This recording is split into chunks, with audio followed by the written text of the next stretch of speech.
Picture this. It's 4:30 in the morning. The gas lamps haven't been lit yet, and London is still cloaked in darkness.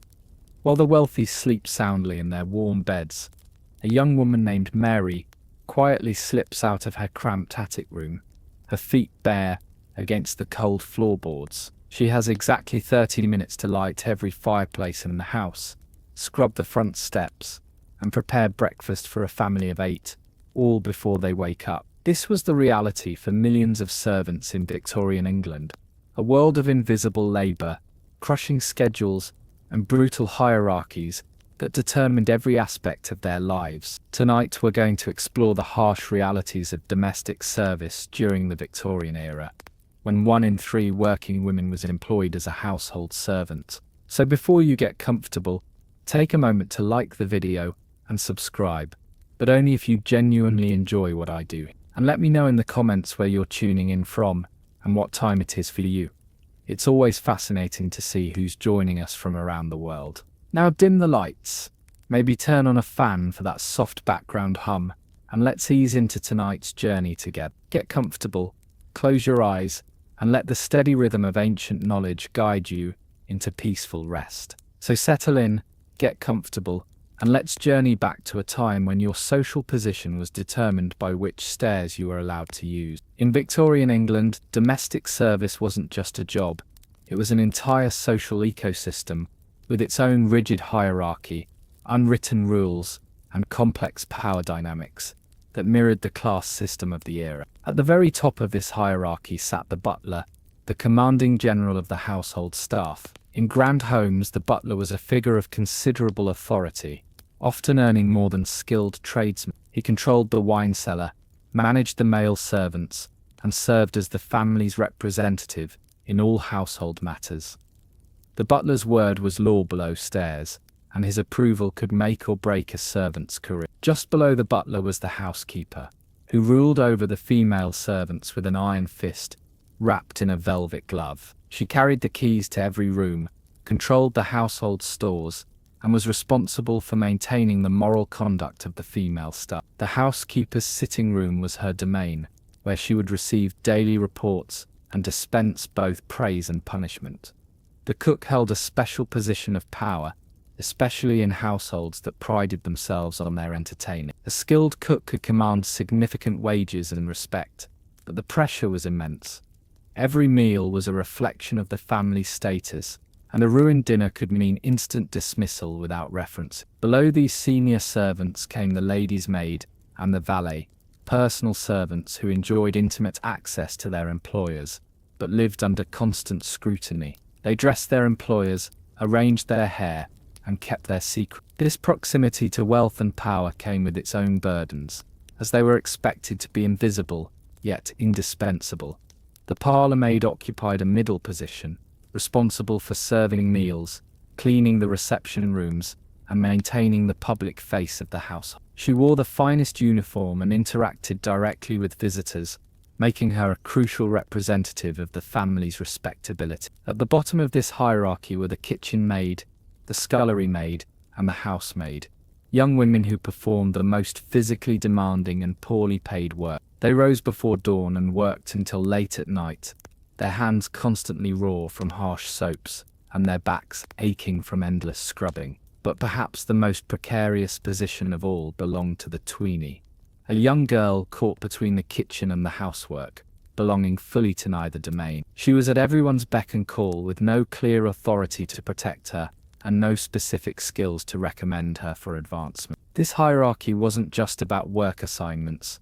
It determined where servants could walk in the house, which staircases they could use, and even where they could sit during their brief moments of rest. A scullery maid caught using the main staircase could face immediate dismissal, while a lady's maid might be severely reprimanded for speaking to a footman without proper supervision. The life of a Victorian servant was governed by bells, an endless symphony of summons that began before sunrise and continued until the last family member retired for the night. Let's follow Mary, our housemaid, through a typical day that would leave modern workers exhausted just thinking about it. Mary's day began at 4:30 a.m.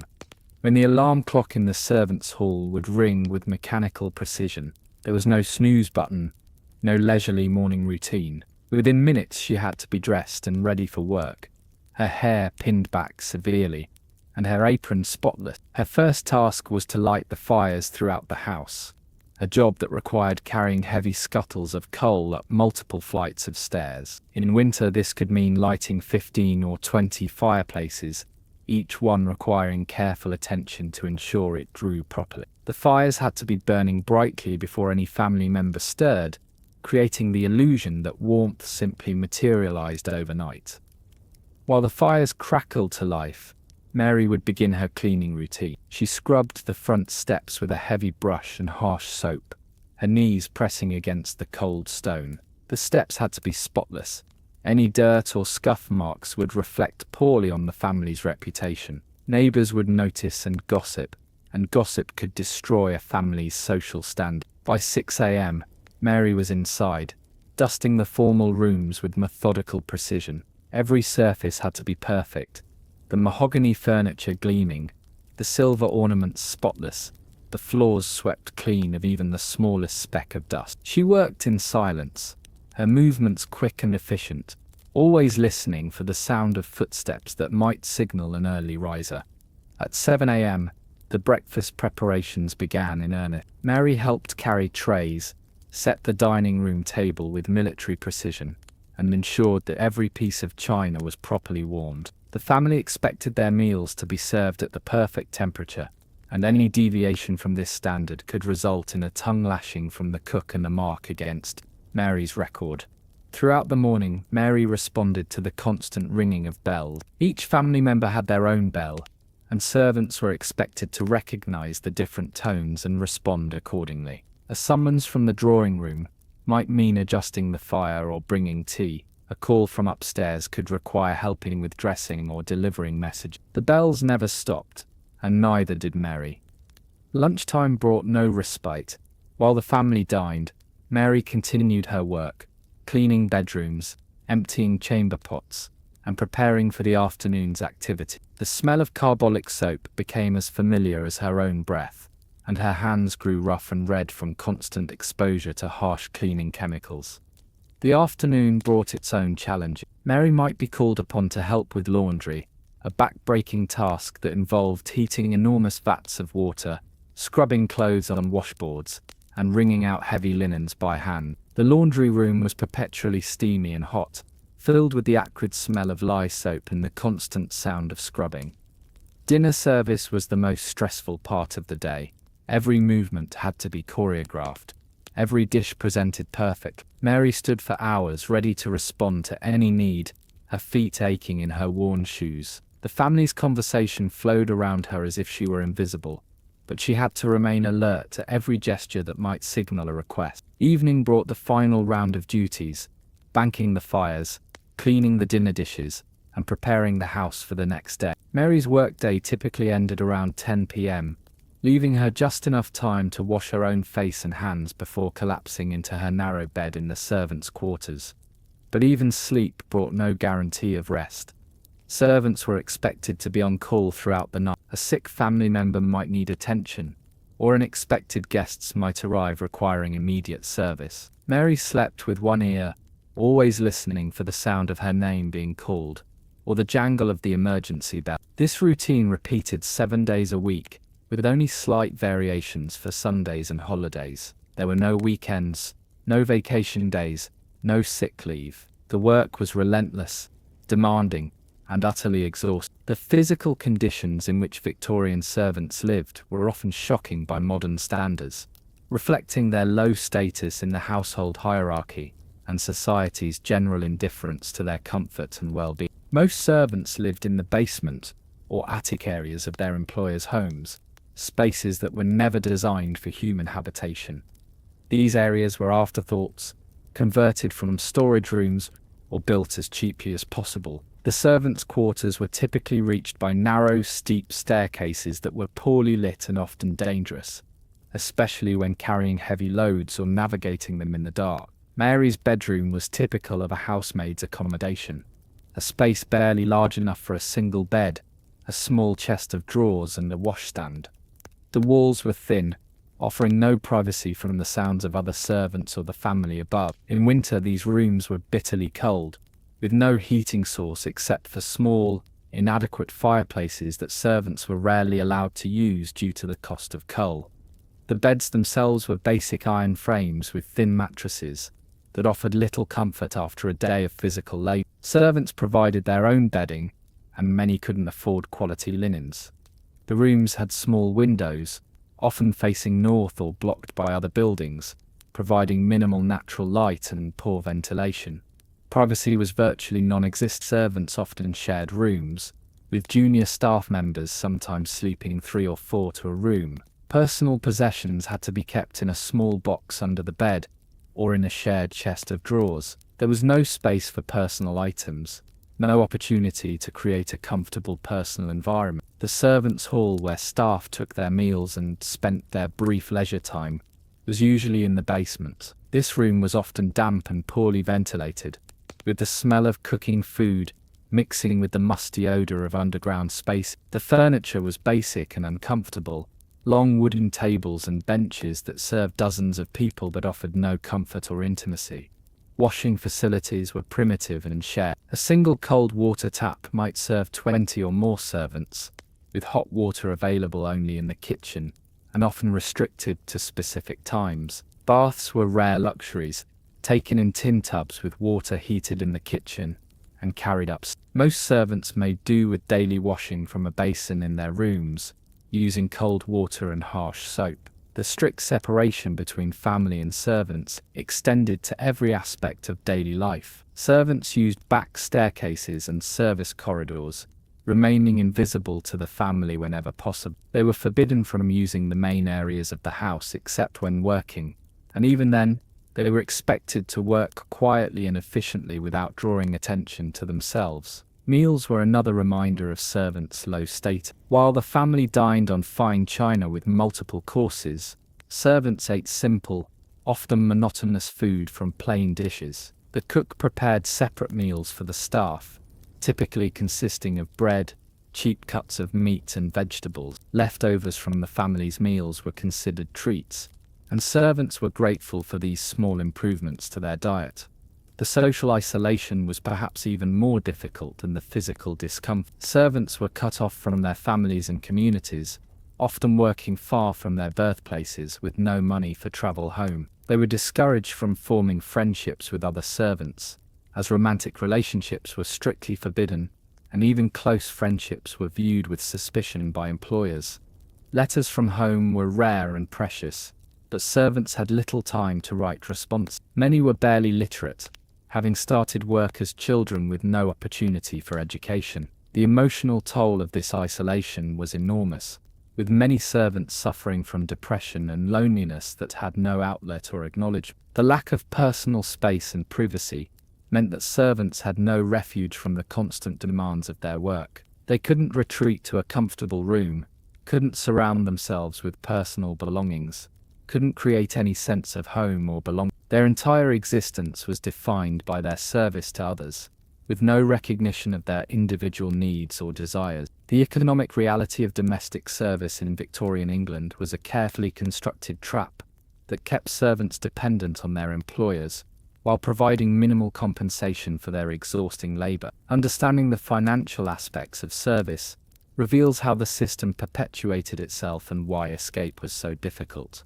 A housemaid like Mary might earn between 12 and 20 wire, a sum that sounds impossibly small even by Victorian standards. To put this in perspective, a skilled carpenter might earn 50 past to 80 wire, while a middle-class family considered £300 annually, the minimum for genteel living. The servant's wage was deliberately kept low, justified by the provision of food and lodging, but this arrangement ensured that servants never accumulated enough money to leave service. The wage structure itself was designed to maintain dependence. Servants were paid quarterly, meaning they went months without seeing any money. This made it nearly impossible to save for emergencies or to fund a departure from service. The money, when it finally arrived, was often already spoken for. Servants were expected to purchase their own uniforms, replace broken items, and contribute to various household expenses. Uniforms were a significant expense that employers rarely acknowledged. A housemaid needed multiple aprons, caps, and dresses, all of which had to be maintained in perfect condition. The cost of these items could easily consume a month's wages, and servants who couldn't maintain proper appearance faced immediate dismissal. The irony was cruel. Servants had to spend their meager earnings to look the part of their servitude. The system of found, the provision of food and lodging, was presented as a benefit but was actually another form of control. Servants couldn't choose where to live, what to eat, or how to spend their non-working hours. They were completely dependent on their employers for basic survival needs, making it terrifying to consider leaving even the most abusive situation. Many servants sent money home to support aging parents or younger siblings, further reducing their ability to save. Family obligations were taken seriously, and servants often went without basic necessities to fulfill these responsibilities. A housemaid might send half her wages home, leaving her with barely enough to replace worn clothing or purchase small personal items. The lack of job security made financial planning impossible. Servants could be dismissed without notice for minor infractions, and finding new employment without references was nearly impossible. This constant threat of unemployment kept servants compliant and grateful for even the most exploitative position. Bank accounts were virtually unknown among servants. Most had no experience with financial institutions, and kept their small savings in their rooms, where it was vulnerable to theft or loss. The concept of investing or building wealth was completely foreign to their experience. The economics of service also included hidden costs that further reduced real wages. Servants were expected to pay for their own medical care, a significant expense that could wipe out months of saving. They had to purchase their own personal items, soap, tooth powder, and other necessities, from their wages. Even basic communications, such as letters home, represented a real cost that had to be carefully considered. The absence of any retirement provision was perhaps the most frightening aspect of the servants' economic situation. There were no pensions, no social security, no safety net for servants who became too old or sick to work. Many elderly servants ended up in workhouses, having spent their entire lives in service with nothing to show for it. This economic structure created a vicious cycle. Servants couldn't afford to leave service, but they also couldn't afford to stay. They were trapped in a system that consumed their youth and health, while providing just enough compensation to keep them alive and working.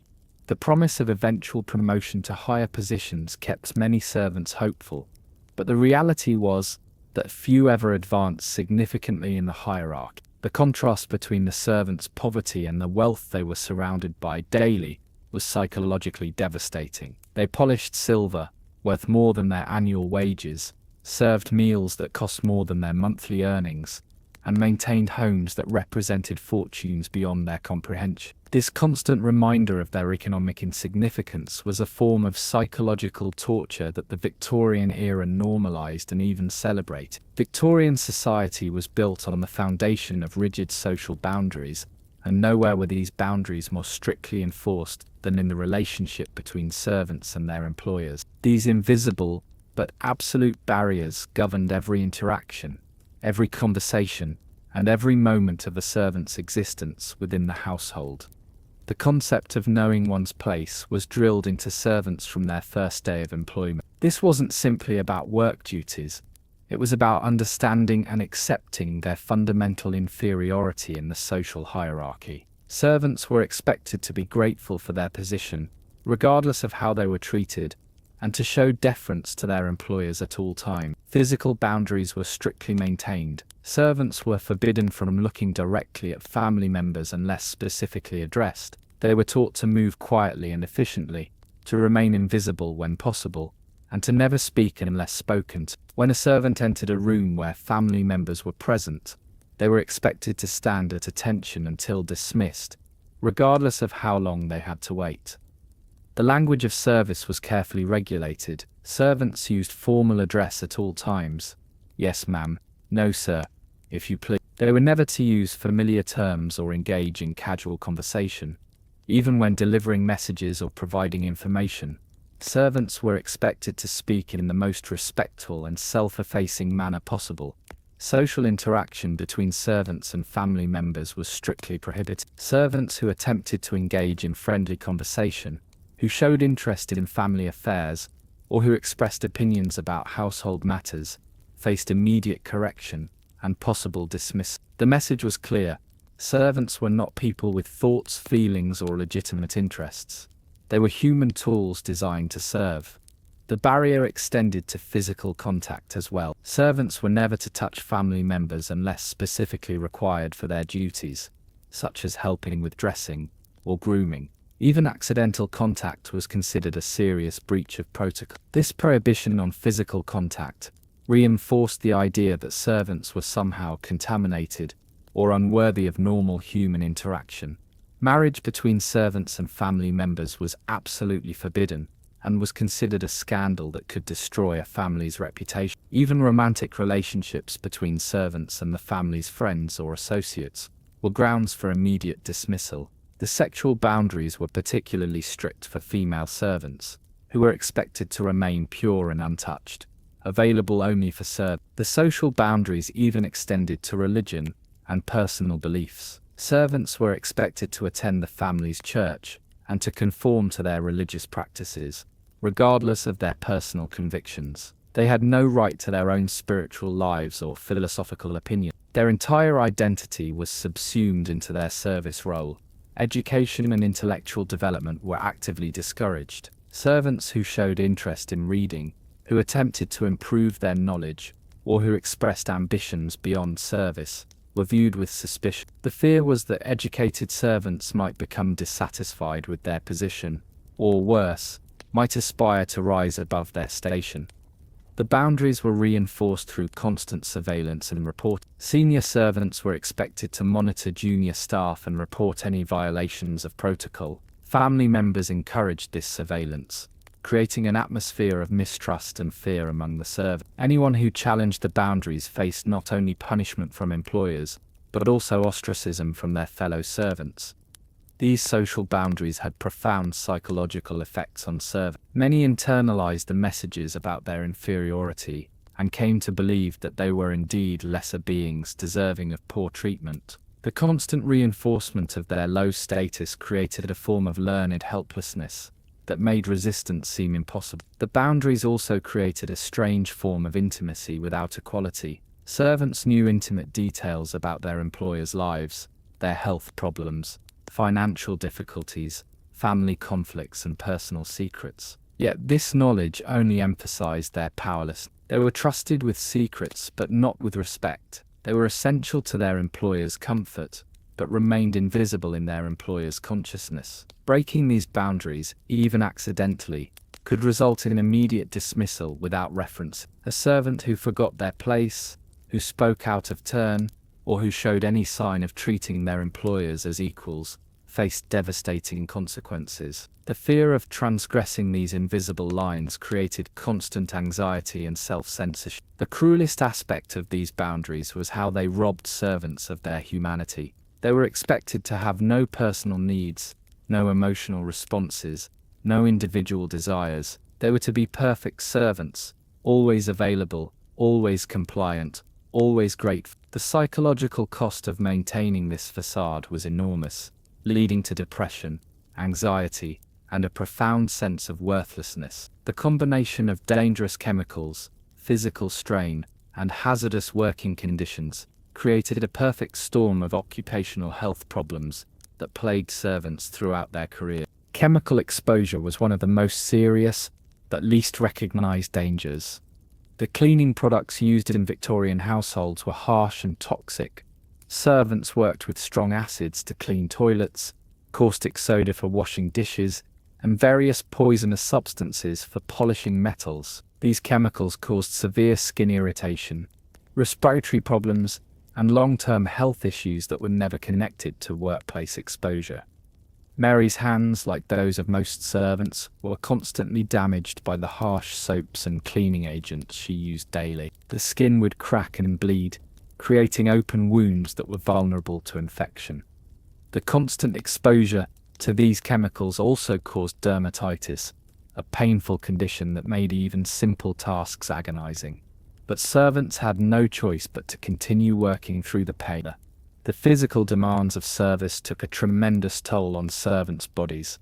The constant lifting, carrying and scrubbing led to chronic back problems, joint pain, and muscle strain. Servants were expected to move heavy furniture, carry large loads of laundry, and perform repetitive motions for hours without rest.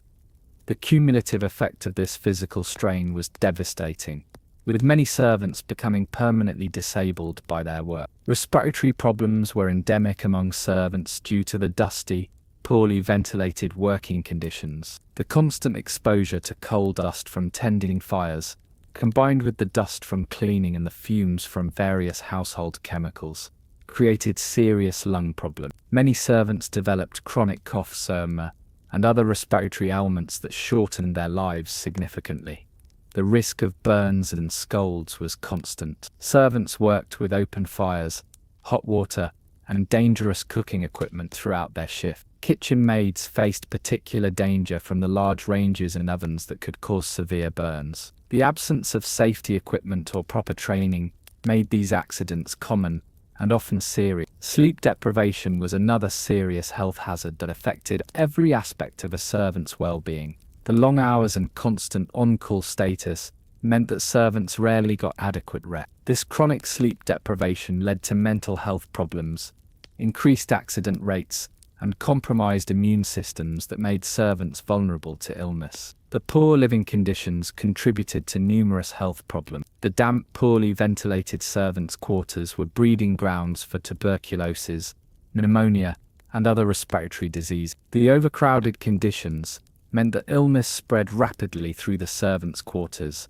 and sick servants were often required to continue working, spreading disease throughout the household. Nutritional deficiencies were common among servants despite their access to food. The quality of servants' meals was poor, consisting mainly of bread, cheap cuts of meat, and vegetables. The lack of variety and nutritional value in their diet led to conditions like scurvy, anemia, and general malnutrition. Servants were often the last to eat and received the smallest portions, especially during times when household budgets were tight.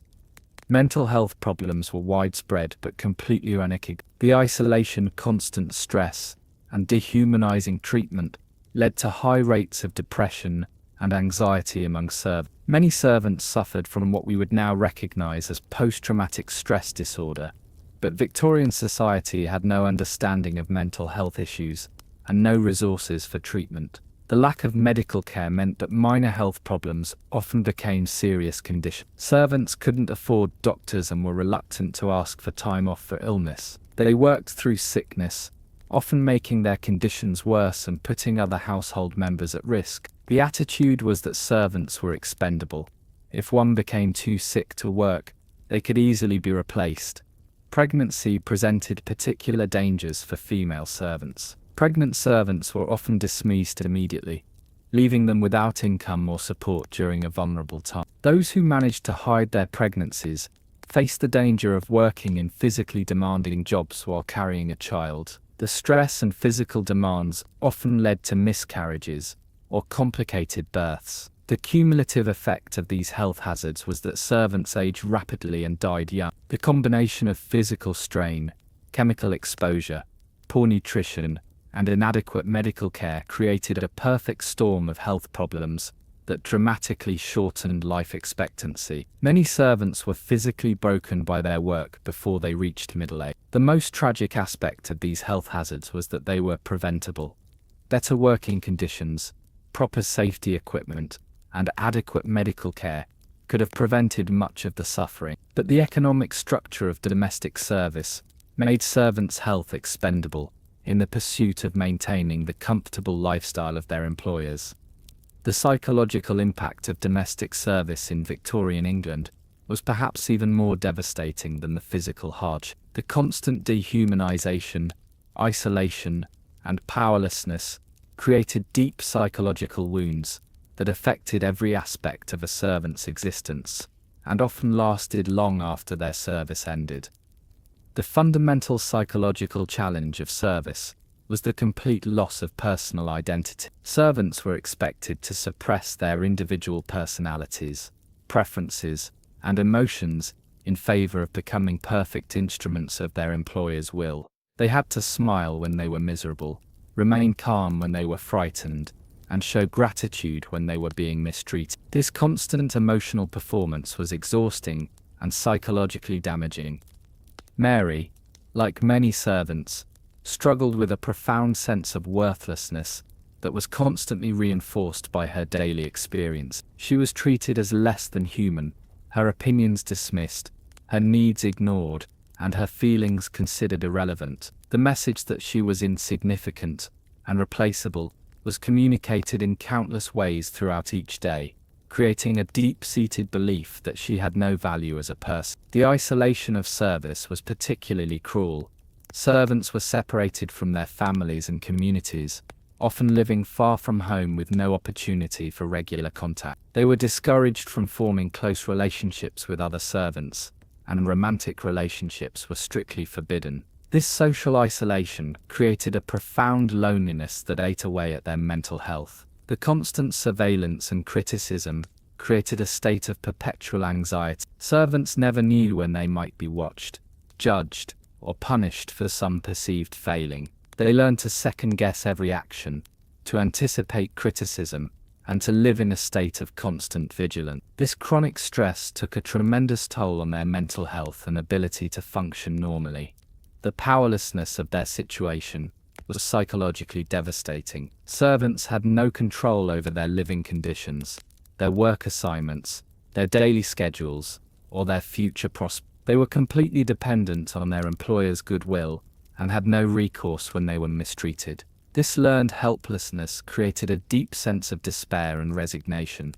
The economic trap of service created additional psychological pressure. Servants knew that they were trapped in a system that offered no real opportunity for advancement or escape. They could see their youth and health being consumed by work that led nowhere, but they had no alternatives. This hopelessness created a form of depression that was difficult to overcome. The contrast between their poverty and the wealth they served daily was psychologically torturous. Servants polished silver, served elaborate meals, and maintained luxurious homes while living in poverty themselves. They were surrounded by abundance, but could never partake in it. This constant reminder of their economic insignificance was a form of psychological torture. The lack of privacy and personal space created additional stress. Servants had no refuge from the demands of their work, no place to retreat and recover. They were always on display, always being judged, always available for service. The inability to have private thoughts or personal time was psychologically exhausting. Many servants developed what we would now recognize as trauma responses. They became hypervigilant, constantly scanning for signs of danger or disapproval. They developed elaborate coping mechanisms to deal with the stress and abuse they faced daily. Some withdrew into themselves, becoming almost invisible.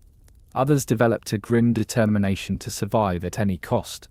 The sexual vulnerability of female servants created additional psychological trauma. They were at constant risk of sexual harassment and assault from male employers, family members, and visitors.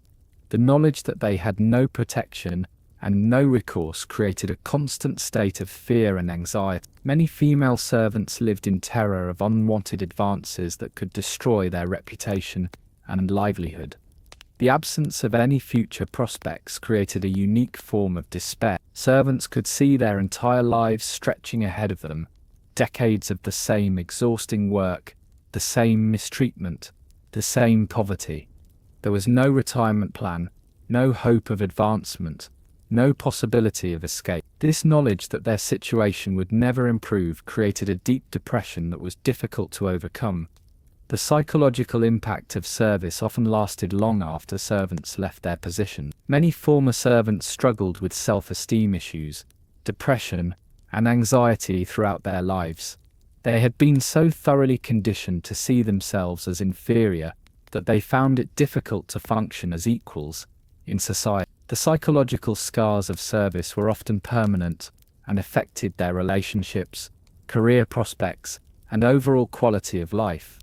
The most tragic aspect of the psychological toll was how it was normalized and even celebrated by Victorian society. The good servant was one who showed no signs of distress, who accepted mistreatment with grace, and who remained grateful for their position regardless of how they were treated. This social expectation made it impossible for servants to acknowledge their psychological suffering or seek help for their mental health problem. The experience of female servants in Victorian England was shaped by the intersection of class and gender oppression, creating unique forms of exploitation that were both more numerous and more severe than those faced by their male counterpart. The Victorian ideal of female domesticity was twisted into a justification for the systematic abuse and exploitation of working-class women. Female servants vastly outnumbered male servants in Victorian households, partly because women could be paid less and were considered more suitable for domestic work. This gender segregation created a vulnerable population of women who were isolated,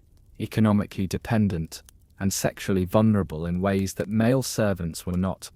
The sexual exploitation of female servants was one of the most devastating aspects of their experience. Young women entering service were often naive about the dangers they faced, and their isolation from family and community made them particularly vulnerable to predators. Male employers, their sons, and male visitors often viewed female servants as sexual objects available for their pleasure. The legal and social systems offered no protection to female servants who were sexually assaulted. A servant who accused her employer of sexual misconduct would be immediately dismissed without references, making it impossible for her to find other employment. The word of a servant against that of a gentleman was worthless in Victorian society, and female servants learned to endure sexual harassment and assault in silence.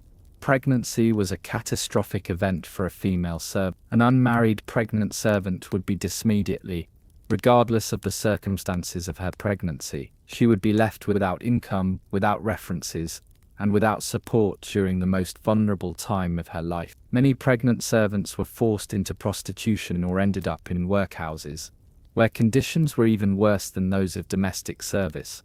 The double standard regarding sexual conduct was particularly cruel. Female servants were expected to remain pure and chaste, but they were also expected to be available to male employers for sexual exploitation. They were blamed for their own victimization, and were considered morally corrupted by any sexual contact, even if it was forced upon them. The physical demands of service were particularly harsh for women. Female servants were expected to perform heavy labor, carrying buckets of water, moving furniture, scrubbing floors on their hands and knees, while maintaining an appearance of feminine delicacy. The work was destroying their bodies, but they were still expected to conform to Victorian ideals of female beauty and behavior. The emotional labor expected of female servants was enormous. They were expected to be nurturing and caring toward their employers' children, to provide emotional support to their mistresses, and to maintain a cheerful demeanor regardless of their own feelings. This emotional work was never acknowledged or compensated, but it was essential to their survival in service. Female servants faced unique challenges in managing their appearance and reputation. They had to walk a fine line between being attractive enough to secure employment and modest enough to avoid accusations of impropriety. Their clothing, hairstyles, and behavior were constantly scrutinized and judged. A servant who was considered too pretty might be dismissed as a threat to the household's moral order. The relationship between female servants and their mistresses was often fraught with tension and competition. Mistresses frequently viewed their female servants with suspicion, seeing them as potential threats to their marriages and social standing. This dynamic created additional stress for female servants, who had to navigate the complex emotions and insecurities of their female employers while maintaining their professional duties. The lack of education and literacy among female servants was often more severe than among male. Girls were more likely to be sent into service at young ages, interrupting their education and limiting their future opportunities. The emphasis on domestic skills over intellectual development meant that female servants were less likely to develop the knowledge and skills needed to escape their situation. The health problems faced by female servants were often gender-specific and more so. The physical demands of service, combined with poor nutrition and inadequate medical care, often led to reproductive health problems, chronic pain, and premature age. The lack of understanding about women's health needs meant that female servants suffered from conditions that could have been prevented or treated. The isolation of female servants was particularly acute. They were separated from their families and communities, often living in all-female environments with limited contact with the outside world. This isolation made them more vulnerable to exploitation and abuse, as they had no one to turn to for help or support. The career prospects for female servants were more limited than those for males. While male servants could aspire to positions like butler or valet, which carried significant authority and better wages, female servants had fewer opportunities for advancement. The highest position most could hope for was housekeeper, and even that required decades of service and exceptional circumstances. The retirement prospects for female servants were particularly without the possibility of marriage or family support.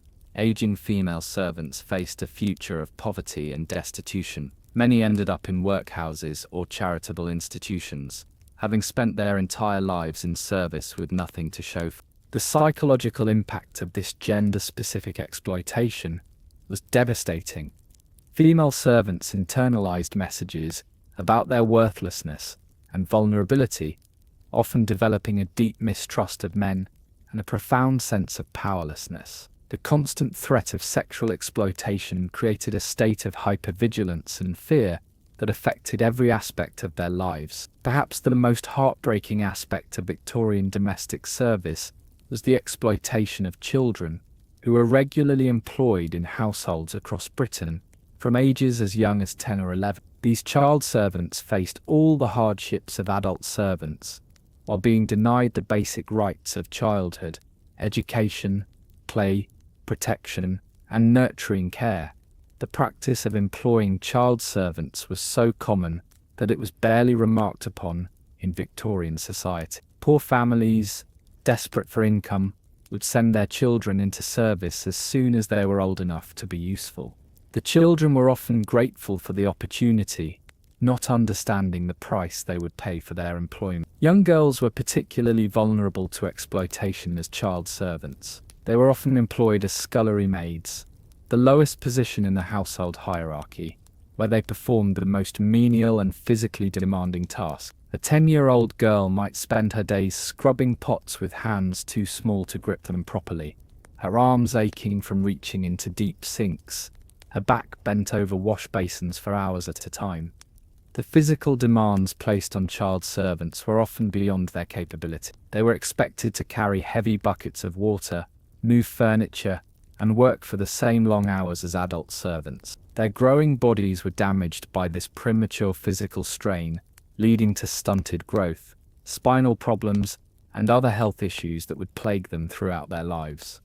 Education was completely sacrificed to the demands of service. Child servants had no time for schooling, no opportunity to learn reading and writing, and no chance to develop the skills that might allow them to escape their circumstances. They were trapped in a cycle of ignorance and poverty that would define their entire lives. The emotional neglect of child servants was perhaps even more damaging than the physical abuse. These children were denied the love, attention, and nurturing that are essential for healthy development. They were treated as small adults, expected to suppress their natural childhood impulses and behaviors in favor of perfect obedience and service. The sexual vulnerability of child servants was a particular horror of the system. Young girls were often targeted by predatory employers and family members who saw them as powerless and disposable. The children had no understanding of what was happening to them and no protection from abuse. The trauma of childhood sexual abuse, combined with the other hardships of service, created psychological wounds that never healed. Child servants were often separated from their families at crucial developmental stages, missing out on the bonds and relationships that form the foundation of emotional health. They grew up without role models, without guidance, and without the security that comes from knowing they are loved and valued. The loneliness of child servants was profound. They were too young to form meaningful relationships with adult servants, too different in status to befriend the children of the household, and too isolated to maintain connections with friends from their former lives. They existed in a liminal space, belonging nowhere and valued by no one. The working conditions for child servants were often more dangerous than those faced by adults. They were given tasks that required them to work with dangerous equipment, climb on unstable surfaces, and handle hazardous material. Their inexperience and small size made them more vulnerable to accidents and injuries. The psychological development of child servants was severely impacted by their experiences. They learned to be hypervigilant, to anticipate punishment, and to suppress their natural curiosity and playfulness. They developed survival strategies that served them in service but left them ill-equipped for normal human relationships. Many child servants never learned to read or write, limiting their opportunities throughout their lives. They were denied the basic tools of literacy that might have allowed them to understand their rights, communicate with the outside world, or document their experiences. This educational deprivation was a form of mental imprisonment that kept them trapped in servitude. The lack of proper nutrition was particularly damaging to growing children. Child servants were often given the poorest quality food and the smallest portions, as they were seen as less important than adult work. This malnutrition affected their physical development, their cognitive abilities, and their overall health. The absence of medical care was especially tragic for child servants. Children who became sick or injured were often left to suffer without treatment, as employers saw them as easily replaceable. Many child servants died from preventable diseases or complications from injuries that could have been treated if they had received proper medical attention. The career prospects for child servants were extremely limited. Having missed their education and spent their formative years in service, they were trapped in domestic work for life. They had no skills, no education, and no connections that might allow them to pursue other opportunities. The system was designed to create a permanent underclass of workers who had no choice but to remain in service. The retirement prospects for those who started as child servants were particularly bleak. Having spent their entire lives in service, they had no family connections, no savings, and no skills that might support them in old age. Many ended up in workhouses or died in poverty, their entire lives having been consumed by service to others. For many Victorian servants, the spectre of the workhouse loomed as the ultimate fate awaiting those who could no longer serve. The workhouse system, established by the Poor Law Amendment Act of 1834, was designed to be so terrible that only the truly desperate would seek its shelter. For servants facing old age, illness, or unemployment, the workhouse represented the final destination in a life of service, a place where the pretense of dignity was finally abandoned. The workhouse was deliberately designed to be a place of punishment and deterrent. The Victorian belief was that poverty was a moral failing, and that the poor needed to be taught the value of hard work and self-reliance. The workhouse was meant to be less attractive than even the worst employment, ensuring that people would do anything to avoid entering its doors. For servants, the workhouse represented the ultimate failure of the service system. After decades of faithful service, of sacrificing their health, their youth, and their personal lives for their employers, they could end up in an institution that was designed to strip away their remaining dignity and humanity. The conditions in workhouses were deliberately harsh and dehumanizing. Families were separated upon entry, with husbands and wives, parents and children, forced to live in different sections of the institution. This separation was particularly cruel for elderly servants who might have maintained some family connections despite their years in service. The daily routine in the workhouse was designed to be monotonous and soul-crushing. Inmates were required to perform mindless repetitive tasks, picking oakum, crushing bones, or working in the laundry. The work was intended to be unproductive and demoralizing, a form of punishment rather than useful labor. The food in workhouses was deliberately inadequate and unappetizing. Meals consisted of thin gruel, bread, and occasional scraps of meat or vegetables. The portions were carefully calculated to provide just enough nutrition to keep inmates alive, but not enough to provide comfort or satisfaction. For former servants who had spent their lives preparing and serving elaborate meals, the workhouse diet was a particular humiliation. The accommodation in workhouses was basic and uncomfortable. Inmates slept in large dormitories with minimal privacy and comfort. The beds were simple wooden frames with thin mattresses, and the rooms were cold and poorly ventilated. Former servants who had spent their lives maintaining comfortable homes for their employers found themselves in conditions that were deliberately designed to be unpleasant. The social stigma of the workhouse was enormous. Entering the workhouse was seen as a mark of personal failure and moral weakness. Former servants who had maintained their respectability throughout their working lives found themselves branded as paupers and treated with contempt by society. The psychological impact of the workhouse was devastating for former servants. After years of maintaining their dignity and self-respect despite poor treatment, they found themselves in an institution that was designed to break their spirit. The loss of identity, the separation from any remaining family or friends, and the complete loss of autonomy were crushing blows to people who had already endured so much. The medical care in workhouses was minimal and often inadequate. Sick inmates were housed in infirmaries that were overcrowded and poorly equipped. Many former servants who had worked themselves into ill health found that their final years were spent in pain and discomfort, with little medical attention or comfort. The death rate in workhouses was significantly higher than in the general population. The combination of poor nutrition, inadequate medical care, and the psychological stress of workhouse life meant that many inmates died within a few years of entry. For former servants, the workhouse often represented not just the end of their working lives, but the beginning of their final decline.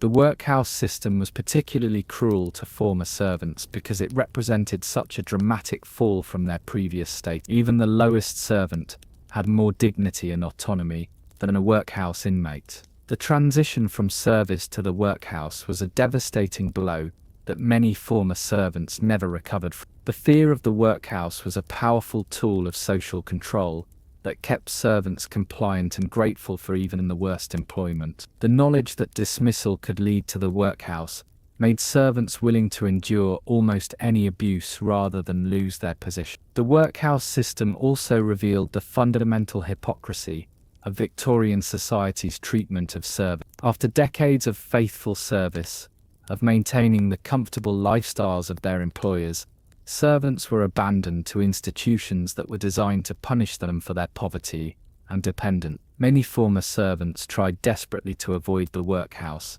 accepting even more exploitative employment or living in terrible conditions rather than entering the institution. The elderly servant who could no longer perform her duties might accept a position with lower wages and worse conditions rather than face the workhouse. The workhouse system was a reminder of the complete lack of social safety net for servants. They had no pensions, no unemployment benefits, no health care, and no family support. The workhouse was the only option for servants who could no longer work, and it was designed to be a place of punishment and humiliation rather than care and support. The physical architecture of workhouses was deliberately designed to intimidate and demoralize. These massive, fortress-like structures dominated the landscape, their imposing facades serving as constant reminders of the fate that awaited the destitute. The buildings were constructed with high walls, barred windows, and minimal ornamentation, creating an atmosphere more akin to a prison than a place of refuge. For servants who had spent their lives in comfortable homes, albeit in cramped servants' quarters, the stark brutality of workhouse architecture was a shocking reminder of their fall from grace. The entrance to the workhouse was designed to strip away any remaining dignity from those seeking admission. Prospective inmates were required to surrender all personal possessions, undergo delousing treatments, and submit to medical examinations that were often degrading and invasive. For servants who had maintained their cleanliness and appearance as part of their professional identity, these admission procedures were particularly humiliating. The process was deliberately designed to break down the individual's sense of self and prepare them for the dehumanizing experience that lay ahead. The segregation within workhouses was absolute and merciless. Not only were men and women separated, but different categories of paupers were housed in distinct sections. The able-bodied poor, the elderly, the sick and children were all kept apart, preventing the formation of supportive relationships that might have made life more bearable. For former servants who had worked in large households where, despite the hierarchy, there was often some sense of community among the staff, this complete isolation was devastating. The deliberate prevention of human connection was one of the most cruel aspects of the workhouse system. The daily routine within workhouses was structured to maximize despair and minimize hope. Inmates were awakened at dawn by the ringing of bells, herded to prayer services, and then assigned to their daily tasks. The work was deliberately chosen to be as monotonous and unrewarding as possible. Former housemaids found themselves picking oakum until their fingers bled, while former cooks were assigned to prepare the same bland gruel day after day. The contrast between their previous roles, where they had taken pride in their skills and contributed to the comfort of their employers, and their current meaningless labor, was a constant source of anguish. The rationing system in workhouses was designed to maintain life while preventing any possibility of comfort or satisfaction.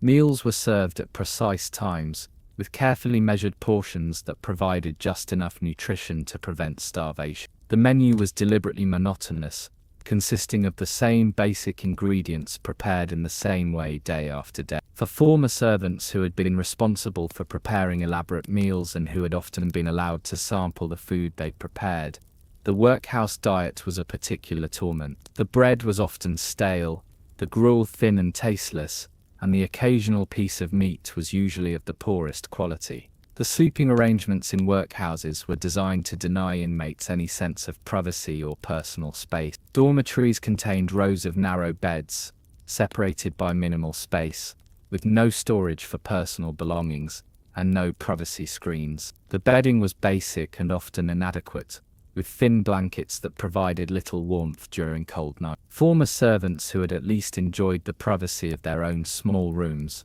found themselves sleeping in rooms filled with strangers, listening to the sounds of coughing, crying, and despair throughout the night. The psychological impact of workhouse life extended far beyond the physical hardships. The institution was designed to break the spirit of its inmates, to convince them that they were worthless and deserving of their fate. For former servants who had maintained their dignity and self-respect despite years of difficult conditions, the workhouse represented a complete assault on their identity and sense of worth. The loss of personal identity was perhaps the most devastating aspect of workhouse life. Inmates were often assigned numbers rather than being addressed by their names, and their personal histories and accomplishments were ignored. For servants who had taken pride in their skills and reputation, this complete erasure of their identity was crushed. A former cook who had been praised for her pastries became simply another pauper assigned to laundry duty. A former lady's maid,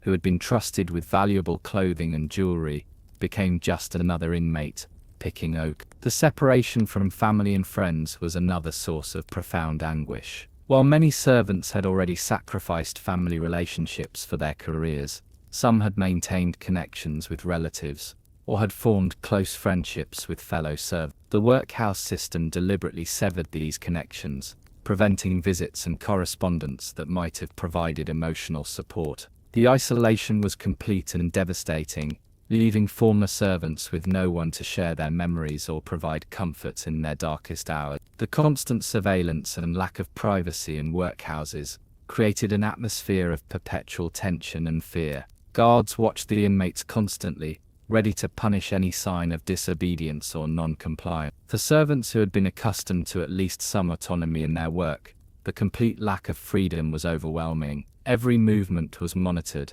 every conversation overheard, and every expression of discontent noted and punished. The religious services in workhouses were often used as another form of control and humiliation.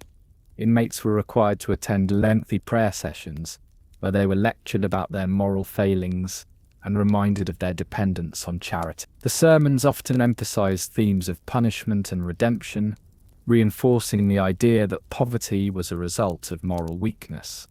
For servants who had maintained their faith throughout their working lives, these services were often a source of additional torment rather than comfort. The medical care in workhouses was minimal and often counterproductive. Sick inmates were housed in infirmaries that were overcrowded and poorly equipped, with minimal medical attention and inadequate nursing care. Many former servants who had worked themselves into ill health found that their conditions worsened rather than improved in the workhouse environment.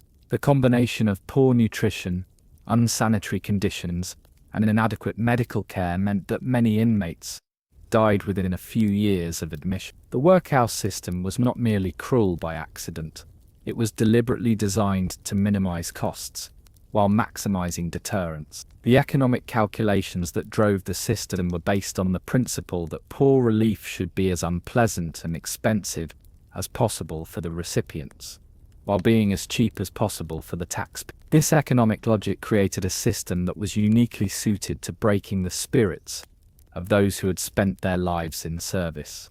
The labor performed by workhouse inmates was deliberately chosen to be as unproductive as possible. The picking of oakum, the crushing of bones, and the endless laundry duties were not designed to create useful products or teach valuable skills. Instead, they were intended to occupy the inmate's time while providing no possibility of advancement or improvement. For former servants who had taken pride in their productive work, this meaningless labor was a constant reminder of their fall from grace.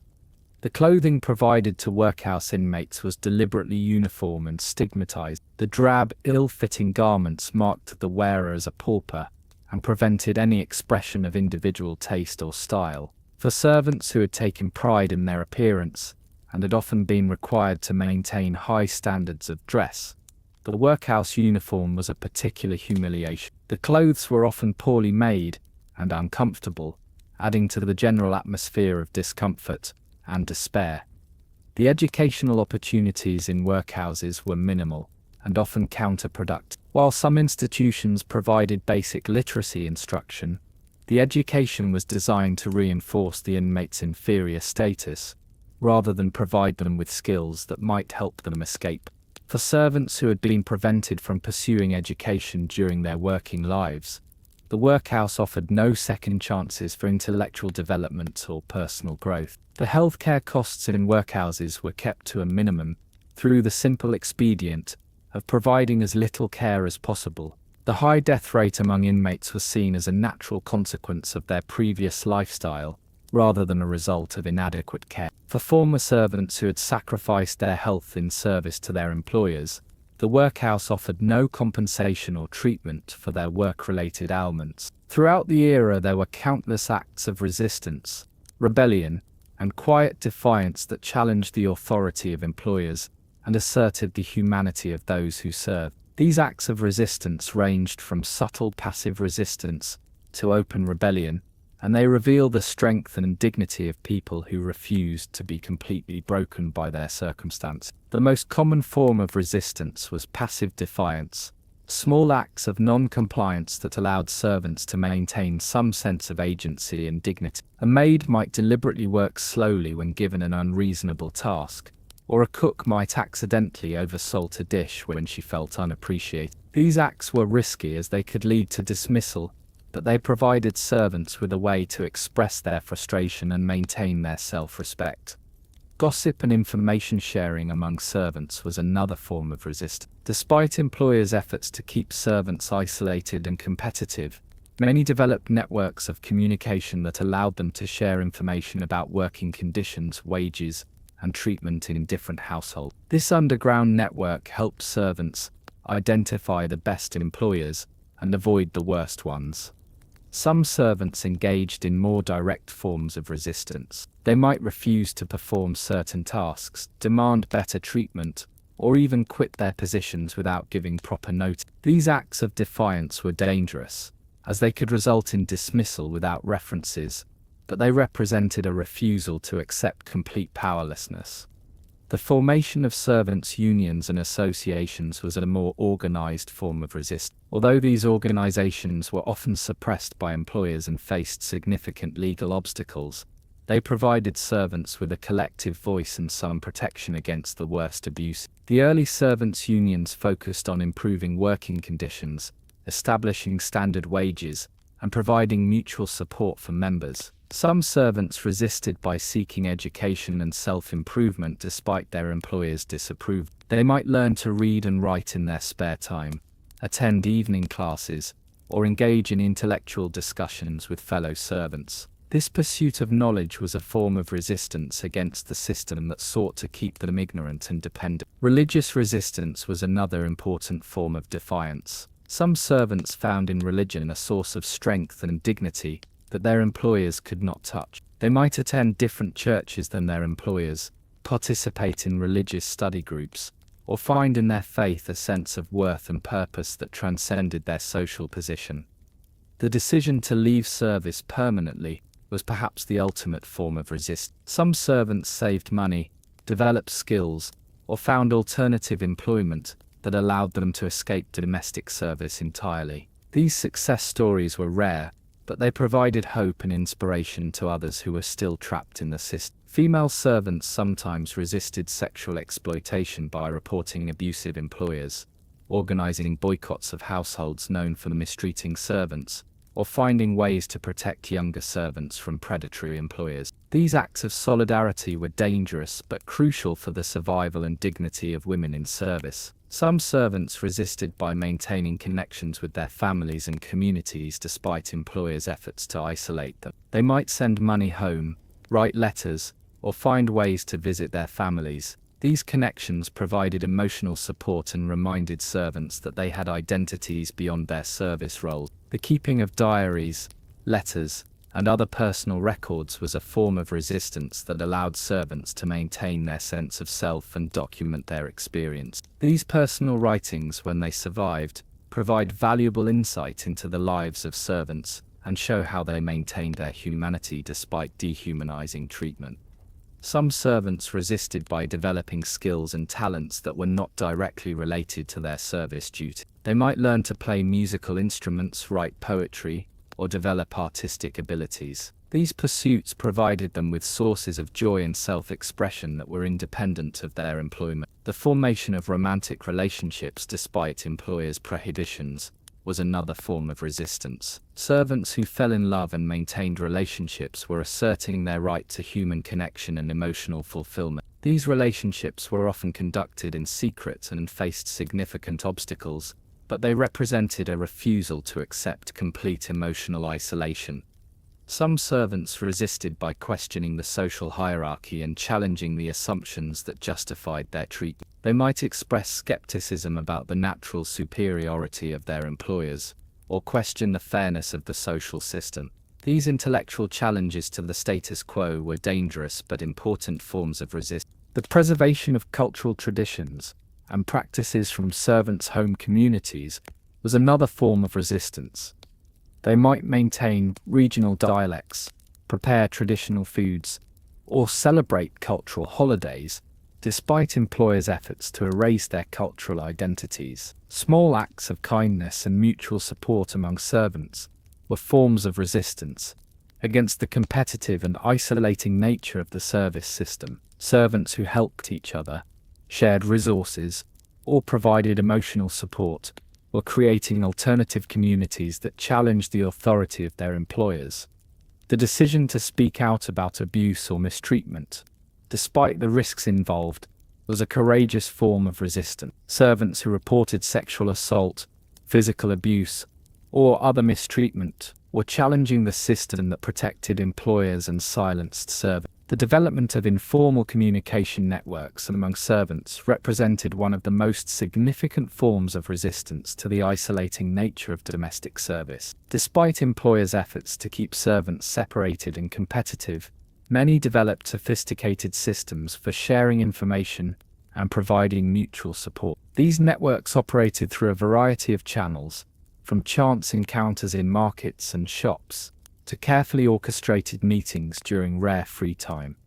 The servants' grapevine was remarkably efficient and extensive. Information about employment opportunities, working conditions, and employer behavior spread rapidly through networks of current and former servants. A housemaid who had escaped from a particularly abusive household might warn others about the dangers they faced, while news of a generous employer who treated servants well would quickly circulate among those seeking new positions. This information network provided servants with crucial intelligence that helped them make informed decisions about their employment.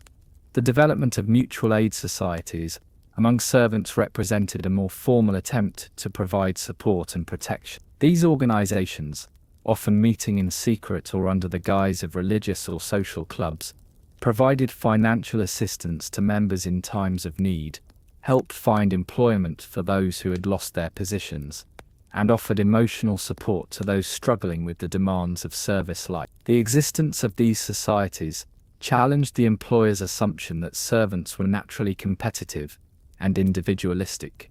The role of former servants who had successfully left service was crucial in maintaining these networks. Those who had escaped to better employment or who had married and left service entirely often continued to provide support and guidance to those still trapped in the system. They might offer temporary shelter to servants who had been dismissed, provide references for those seeking new positions, or simply offer encouragement and hope to those who despaired of ever escaping their circumstance. Letter writing and correspondence played a vital role in maintaining connections and sharing information. Despite the difficulties of maintaining regular correspondence on servants' limited time and resources, many managed to maintain contact with family members, friends, and fellow servants. These letters provided emotional support and practical information, helping servants maintain their sense of identity and connection to the world beyond their immediate employment. The development of servant employment agencies, run by former servants, represented another form of resistance to the traditional system. These agencies, often started by women who had successfully left service, provided a more supportive and less exploitative alternative to the traditional methods of finding employment. They offered better protection against abuse and exploitation, helped servants negotiate better terms of employment, and provided ongoing support to those they placed. The pursuit of creative activities represented a profound form of resistance against the dehumanizing aspects of domestic service. Despite the long hours, physical exhaustion, and constant surveillance, many servants found ways to express themselves through art, literature, music, and other creative endeavors. These activities provided not only personal satisfaction, but also a way to maintain their sense of individual identity and worth. The writing of poetry and prose was a particularly important form of creative resistance. Servants who had learned to read and write often used their literacy skills to document their experiences, express their feelings, and imagine alternative lives. The act of writing itself was a form of resistance, as it required time, privacy, and materials that were often difficult to obtain. The content of these writings often challenged the assumptions of the service system, expressing themes of equality, dignity, and human worth that contradicted the official ideology of social hierarchy. Musical activities provided another avenue for creative expression and resistance. Servants who could play instruments or sing often found ways to practice and perform despite the restrictions of their employment. Music provided a form of communication that transcended the barriers of class and status, allowing servants to express emotions and experiences that could not be spoken aloud. The act of creating music was itself a form of resistance, as it demonstrated the humanity and creativity of people who were supposed to be merely functional. The creation of visual art, including drawing, painting, and needlework, provided servants with another form of creative expression. These activities often had to be pursued in secret, as employers might view them as a waste of time or an inappropriate aspiration for servants. However, the creation of art provided servants with a way to document their experiences, express their aesthetic sensibilities, and maintain their sense of individual identity. The development of dramatic and theatrical activities among servants represented a more collaborative form of creative resistance. Some servants organized informal theatrical performances, storytelling sessions, or other forms of entertainment that provided both creative expression and social connection. These activities were often conducted in secret and faced significant risks, but they provided servants with a way to challenge the isolation and monotony of their daily lives. The preservation and sharing of folk traditions, stories, and cultural practices from servants' home communities represented another form of creative resistance. These activities maintained connections to cultural identities that employers sought to erase, providing servants with sources of pride and belonging that transcended their immediate circumstance. The act of sharing these traditions with other servants helped build communities of support and solidarity. Despite the low wages and limited opportunities for advancement, many servants found ways to resist their economic exploitation through careful saving, investment, and the development of alternative sources of income. These economic strategies required tremendous discipline and sacrifice, but they provided servants with a path toward greater independence and security. The practice of saving money from wages, despite the difficulty of doing so on such limited incomes, represented a fundamental form of resistance to the system that sought to keep servants dependent and powerless. Many servants developed elaborate strategies for saving, including hiding money in secret locations, pooling resources with trusted friends, and taking advantage of every opportunity to earn extra income. The act of saving was itself a form of resistance, as it demonstrated the servants' refusal to accept their supposed inability to manage money or plan for the future.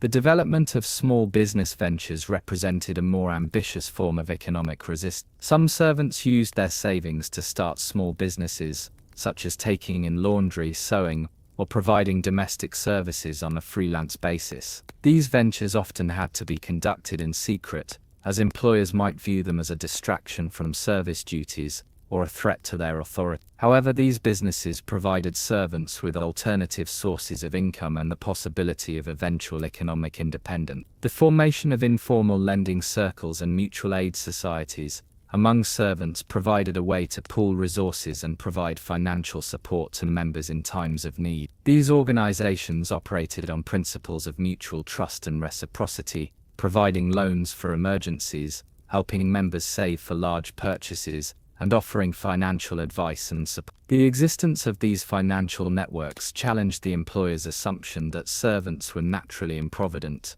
and incapable of managing money. The strategic use of employment mobility to improve wages and working conditions represented another form of economic resistance. Servants who were willing to change positions frequently, despite the risks involved, often managed to gradually improve their circumstance. This strategy required careful planning and the maintenance of good references, but it provided a way to escape the worst situations and gradually build better careers. The development of specialized skills that could be marketed independently provided some servants with alternatives to traditional domestic service. Skills such as dressmaking, cooking, tutoring, or nursing could be developed during service and later used to establish independent careers. The pursuit of these skills often required additional education and training, obtained through evening classes or self-study, representing a long-term investment in future independence. The Victorian system of domestic service did not disappear overnight,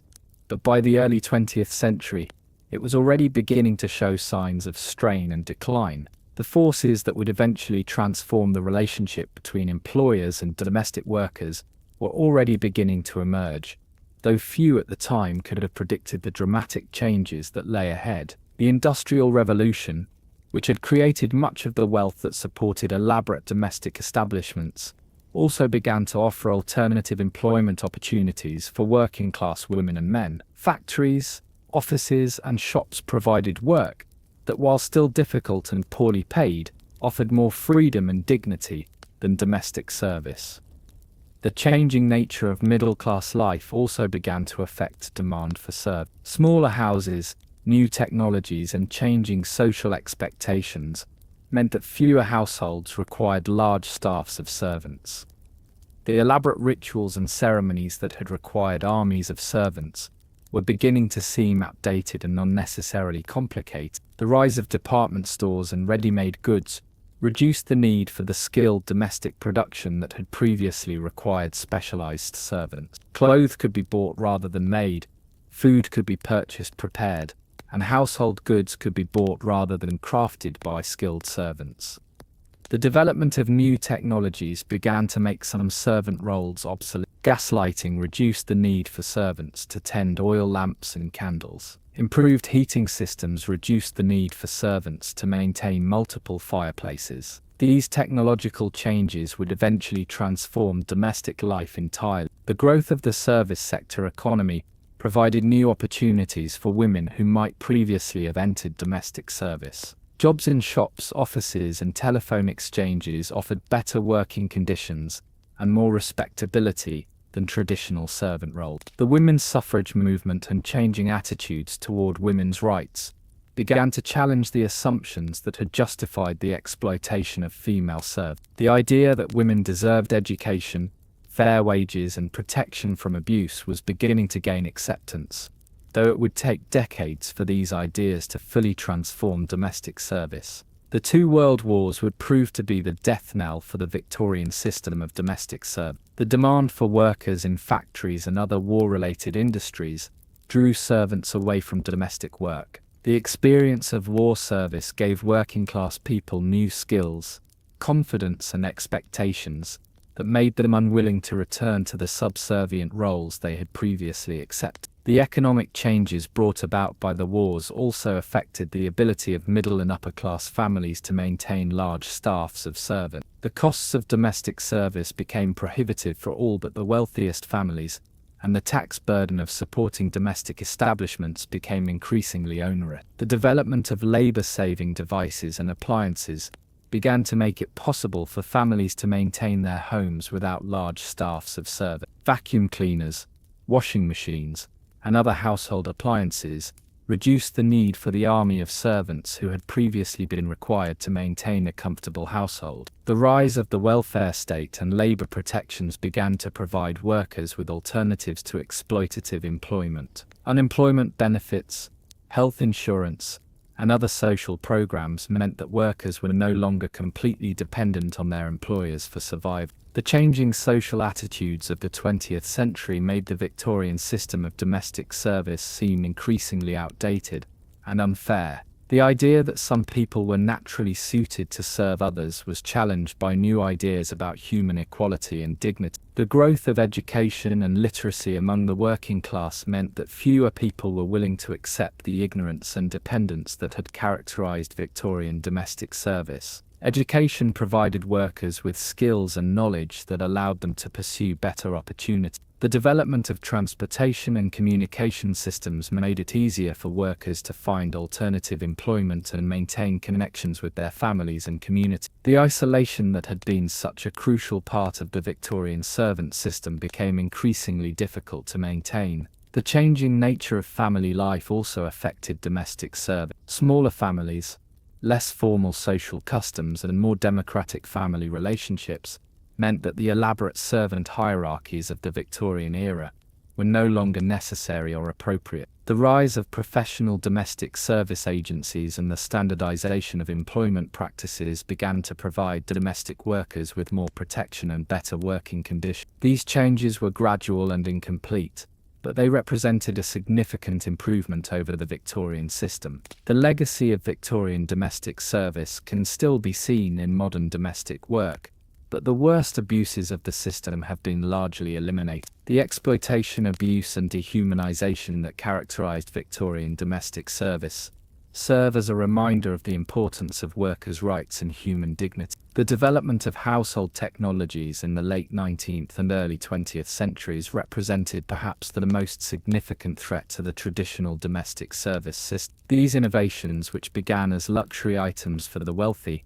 gradually became affordable for middle-class families and fundamentally altered the nature of domestic work. The introduction of gas lighting and later electric lighting revolutionized household maintenance. No longer did servants need to spend hours each day cleaning and trimming oil lamps, lighting candles, and maintaining multiple light sources throughout large houses. The simple flip of a switch could illuminate entire rooms, eliminating one of the most time-consuming and dangerous aspects of domestic service. This technological advance not only reduced the need for servants, but also made homes safer and more comfortable for their occupants. The development of central heating systems similarly transformed domestic life. The elaborate ritual of maintaining multiple fireplaces, which had required armies of servants to carry coal, clean grates, and remove ashes, became unnecessary. Modern heating systems could warm entire houses with minimal human intervention, eliminating the need for the small army of servants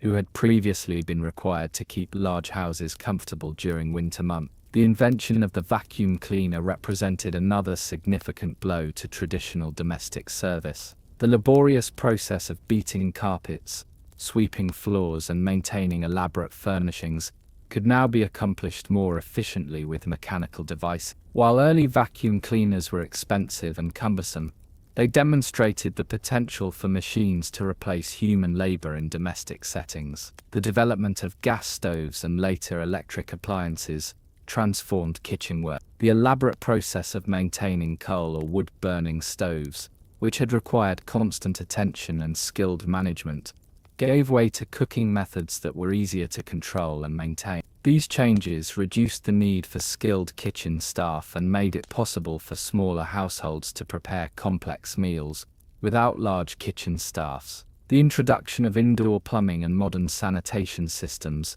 eliminated many of the most unpleasant aspects of domestic service. The daily tasks of emptying chamber pots, hauling water, and maintaining primitive sanitation facilities became unnecessary in homes equipped with modern plumbing. This technological advance not only reduced the need for servants, but also improved living conditions for everyone in the household. The development of ready-made clothing and the growth of the textile industry reduced the need for skilled seamstresses and needlewomen in domestic service. Mass-produced clothing became increasingly affordable and fashionable, making it unnecessary for wealthy families to employ skilled servants to create and maintain elaborate wardrobes. This change affected not only the servants who had specialized in textile work, but also the complex hierarchy of domestic service that had developed around clothing maintenance. The expansion of the industrial economy in the late 19th and early 20th centuries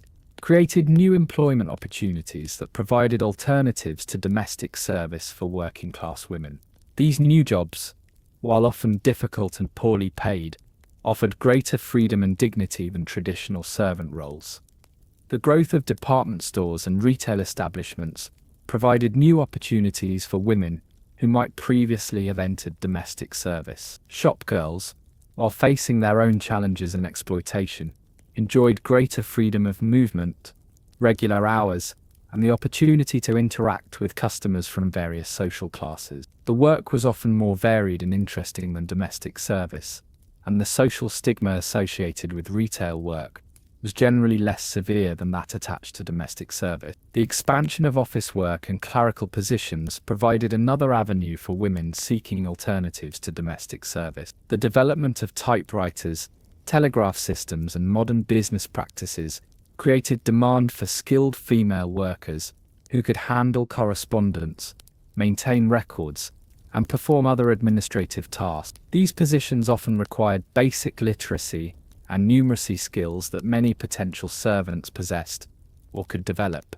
The growth of the telephone system created new opportunities for women as telephone operators. This work required intelligence, good communication skills, and the ability to work under pressure, qualities that many experienced servants possessed. The telephone exchanges provided steady employment with regular hours and the opportunity to develop technical skills that could lead to advancement. The expansion of the teaching profession provided opportunities for women who had managed to obtain education despite their working-class backgrounds. Many former servants who had learned to read and write were able to pursue teaching careers, often starting in rural or working-class schools where the educational requirements were less stringent. Teaching provided not only better working conditions, but also social respectability and the opportunity to make a positive contribution to society. The growth of the nursing profession provided another alternative for women seeking to escape domestic service. The professionalization of nursing, led by figures like Florence Nightingale, created opportunities for women to pursue meaningful careers in healthcare. The work was demanding and often dangerous, but it provided a level of social respectability and professional identity that domestic service could never offer.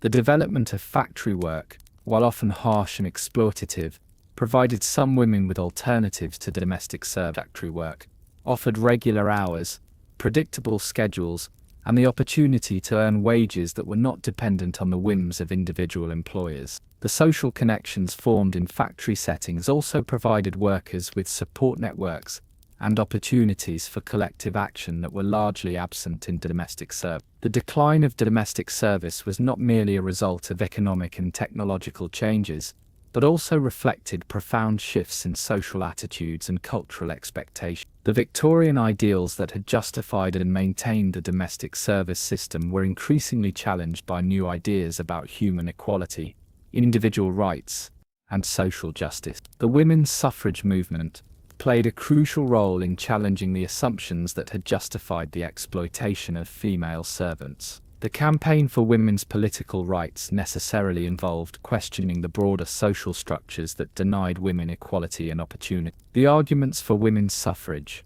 that women were rational beings capable of making important decisions, directly contradicted the paternalistic attitudes that had justified treating servants as childlike dependents. The growth of socialist and labor movements provided new frameworks for understanding the relationship between employers and workers.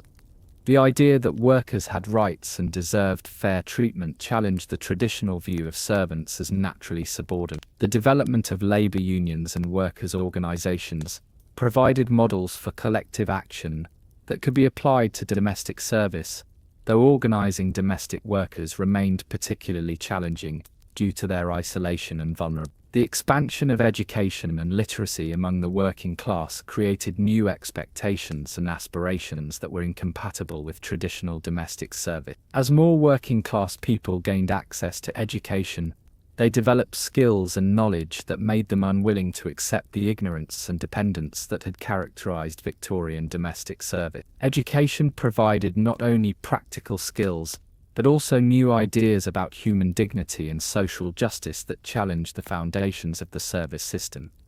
The changing nature of family life and social customs also affected domestic service. The elaborate rituals and ceremonies that had required armies of servants were beginning to seem outdated and unnecessarily complicated. Families were becoming smaller and more informal, and the complex hierarchies of domestic service were no longer necessary or appropriate for modern life. The development of modern transportation and communication systems made it easier for workers to find alternative employment and maintain connections with their families and community. The isolation that had been such a crucial part of the Victorian servant system became increasingly difficult to maintain as workers gained access to bicycles, trains, and other forms of transportation that allowed them to maintain broader social connection. The rise of popular culture and mass media also contributed to changing attitudes toward domestic service. Newspapers, magazines, and later radio and cinema provided working-class people with new sources of information and entertainment that challenged the narrow worldview that domestic service had traditionally imposed. These media sources exposed workers to new ideas about social equality, individual rights, and alternative ways of life that made the restrictions of domestic service seem increasingly intolerable. The growth of consumer culture and the availability of mass-produced goods changed the relationship between employers and servants. The elaborate domestic production that had previously required skilled servants became unnecessary as manufactured goods became more affordable and accessible. This change reduced the economic value of domestic service, while simultaneously making it easier for middle-class families to maintain their lifestyles without large staffs of servants. The two world wars of the 20th century acted as powerful catalysts for the transformation of domestic service. These conflicts disrupted traditional social patterns, created new employment opportunities, and fundamentally altered the relationship between different social classes. The First World War 1914-1918 had a particularly dramatic impact on domestic service. The massive mobilization of men for military service created labor shortages that drew women into new types of work. Former servants found themselves working in munitions factories, driving vehicles, and performing other jobs that had previously been reserved for men. This experience gave working-class women new skills, confidence, and expectations that made them unwilling to return to the subservient roles they had previously accepted.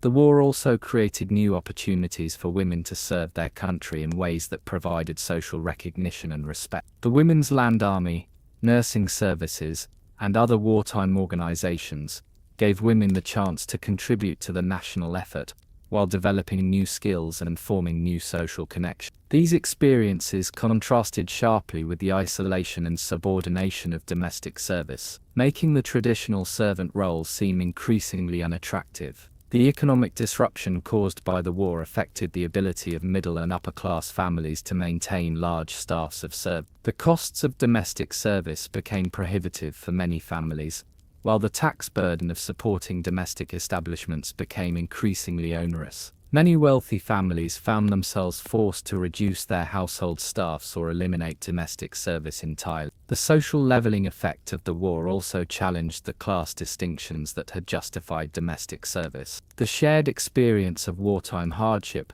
the recognition of working-class contributions to the war effort, and the democratic rhetoric of fighting for freedom and equality made the traditional hierarchies of domestic service seem increasingly outdated and The Second World War 1939-1945 completed the transformation that had begun during the First World War. The even more extensive mobilization of the population for war work drew virtually all available workers into essential industries. The rationing of food, fuel, and other necessities forced even wealthy families to adopt simpler lifestyles that required fewer servants. The establishment of the welfare state during and after the Second World War provided workers with alternatives to exploitative employment. The introduction of unemployment benefits, health insurance, and other social programs meant that workers were no longer completely dependent on their employers for survival. This safety net gave workers the security they needed to leave abusive or exploitative situations and seek better opportunities.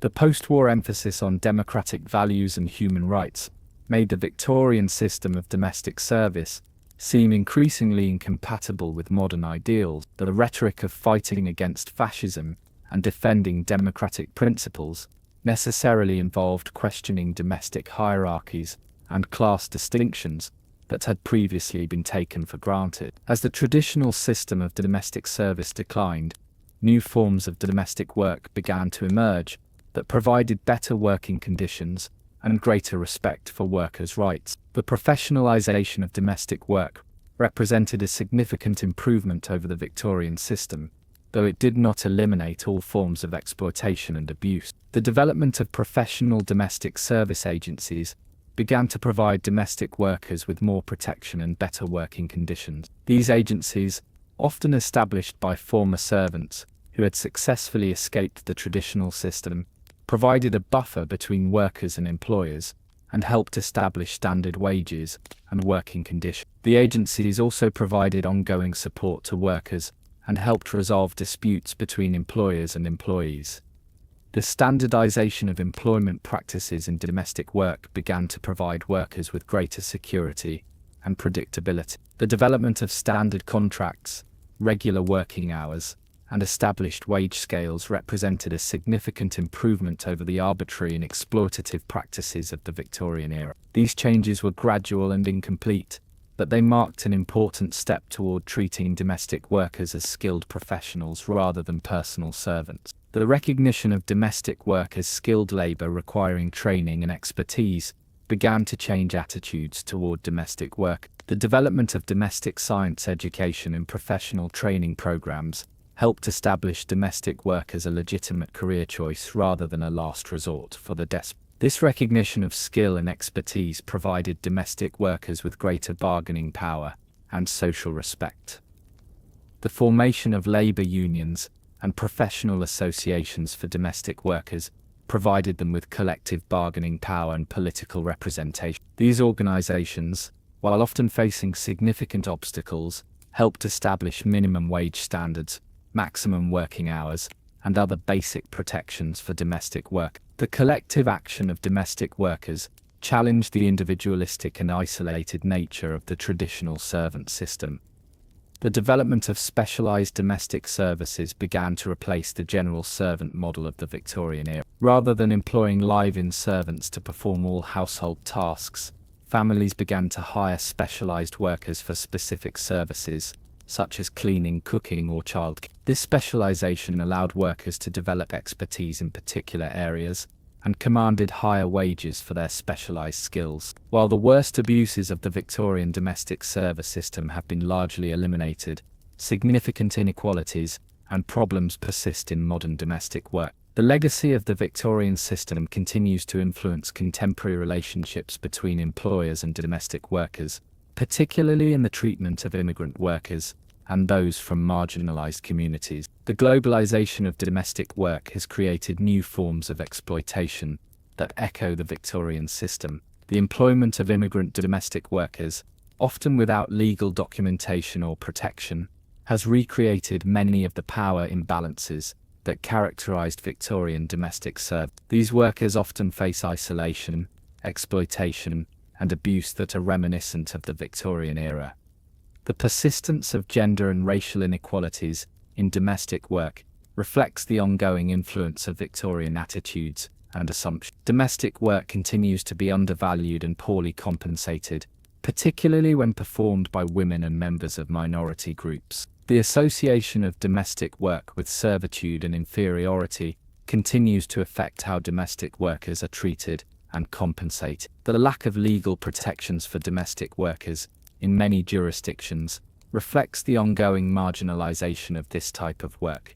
Many domestic workers continue to be excluded from basic labor protections, such as minimum wage laws, overtime pay, and workers' compensation. This exclusion reflects the historical view of domestic work as personal service, rather than skilled labor. The informal nature of much domestic work continues to create opportunities for exploitation and abuse. The lack of formal contracts, standard working conditions, and regulatory oversight allows unscrupulous employers to take advantage of vulnerable workers. The personal and intimate nature of domestic work also creates opportunities for sexual harassment and abuse that are difficult to address through formal legal channels. The economic vulnerability of domestic workers continues to be exploited by employers who understand that workers have limited alternatives. The threat of deportation for undocumented workers, the lack of portable benefits, and the difficulty of finding alternative employment all create power imbalances that echo the Victorian system. The history of Victorian domestic service provides important lessons about the need for strong labor protections and respect for workers' rights. The exploitation and abuse that characterized the Victorian system were not inevitable results of domestic work, but rather the products of specific social, economic, and legal structures that denied workers basic protections and dignity. The transformation of domestic service demonstrates the importance of alternative employment opportunities in protecting workers from exploitation. The decline of the Victorian system was largely driven by the availability of better employment options that gave workers the power to reject abusive conditions. The lesson for modern policymakers is that protecting workers requires not only regulation, but also the creation of economic opportunities that give workers genuine choices. The role of education and literacy in empowering workers is another important lesson from the Victorian era. The expansion of education among the working class was crucial in challenging the assumptions that justified domestic service and providing workers with the skills and knowledge needed to pursue better opportunities. Investment in education and training continues to be essential for protecting vulnerable workers from exploitation. The importance of collective action and organization in protecting workers' rights is clearly demonstrated by the history of domestic service. The isolation and individualization of domestic workers made them particularly vulnerable to exploitation, while the development of unions and professional associations provided them with greater protection and bargaining power. The lesson for modern domestic workers is that collective action remains essential for protecting their rights and interests. The persistence of inequality and exploitation in modern domestic work demonstrates that the lessons of the Victorian era have not been fully learned. The continued marginalization of domestic workers, particularly immigrant women and members of minority groups, reflects the ongoing influence of attitudes and assumptions that justified the Victorian system. Addressing these inequalities requires not only legal and policy changes, but also fundamental shifts in social attitudes toward domestic work and those who perform it. The legacy of Victorian domestic service serves as a reminder of the importance of human dignity and respect in all employment relationships. The dehumanizing treatment of servants in the Victorian era was not merely a historical curiosity, but a warning about what can happen when workers are denied basic rights and protection. The struggle for workers' rights is an ongoing one, and the history of domestic service provides both inspiration and caution for those working to create more just and equitable employment relationships. The transformation of domestic service from the Victorian era to the present day represents one of the most significant social changes of the modern period. While the worst abuses of the Victorian system have been largely eliminated, the struggle for dignity, respect, and fair treatment in domestic work continues. The lessons learned from this history remain relevant for anyone concerned with workers' rights and social justice in the contemporary world. The statistical analysis and broad social patterns of Victorian domestic service, while important, cannot fully capture the human cost of the system. The personal stories and testimonies of servants, when they have survived, provide a more intimate and heartbreaking picture of what it meant to live and work in service during this era. Consider the story of Hannah Colwick, one of the few working-class women of the Victorian era, whose detailed diary has survived. Hannah worked as a maid of all work for most of her adult life, and her diary provides a rare glimpse into the daily realities of domestic service. She describes the back-breaking physical labor, the constant fatigue, and the way her hands became permanently stained and roughened by her work. Hannah's diary reveals the psychological toll of service, the way she learned to see herself as fundamentally different from and inferior to her employers. She describes the constant vigilance required to avoid punishment, the way she learned to anticipate her employer's needs and moods, and the exhaustion that came from never being able to fully relax or be herself. Her relationship with Arthur Munby, a middle-class man who was fascinated by working-class women, illustrates the complex dynamics of power and exploitation that characterized Victorian society. Even in her most intimate relationship, Hannah remained trapped in the role of the servant, performing her subservience even in private moments. The testimony of Margaret Powell, who worked as a kitchen maid and later as a cook, provides another perspective on the servant's experience. Margaret describes the hierarchy among servants, the way senior servants could be as cruel and exploitative as employers, and the constant competition for advancement that kept servants from supporting each other. Margaret's accounts of her experiences in different households reveal the wide variation in treatment that servants could expect. Some employers were relatively kind and fair, while others were deliberately cruel and exploitative. The luck of finding a good position could make the difference between a tolerable existence and a nightmare of abuse. The story of Rose Gibbs, who started work as a scullery maid at age 12, illustrates the particular horrors faced by child servants. Rose describes the loneliness of being separated from her family, the confusion of trying to understand her duties without proper training, and the terror of making mistakes that could result in punishment. Rose's account of her sexual assault by a male employer and the subsequent blame and dismissal she faced reveals the vulnerability of female servants to sexual exploitation. Her story shows how the system protected predators while punishing victims, and how the intersection of class and gender created unique forms of oppression. The diary of Mary Ashford, a lady's maid who worked in several grand houses, provides insight into the lives of upper servants. Mary describes the pressure of maintaining her employer's appearances and reputations, the constant travel and upheaval that came with her position, and the way her proximity to wealth and power made her situation both privileged and precarious. Mary's accounts of her employers' personal lives reveal the intimate knowledge that servants possessed about their employers' secrets, financial problems, and family conflicts. She describes the strange position of being trusted with intimate details, while being treated as less than human. The testimony of James Smith, who worked as a footman and later as a butler, provides a male perspective on domestic service. James describes the different expectations and opportunities available to male servants, as well as the ways that masculinity was complicated by the subservient nature of domestic service. James's accounts of his relationships with female servants reveal the complex social dynamics within the servant hierarchy. He describes the restrictions on romantic relationships,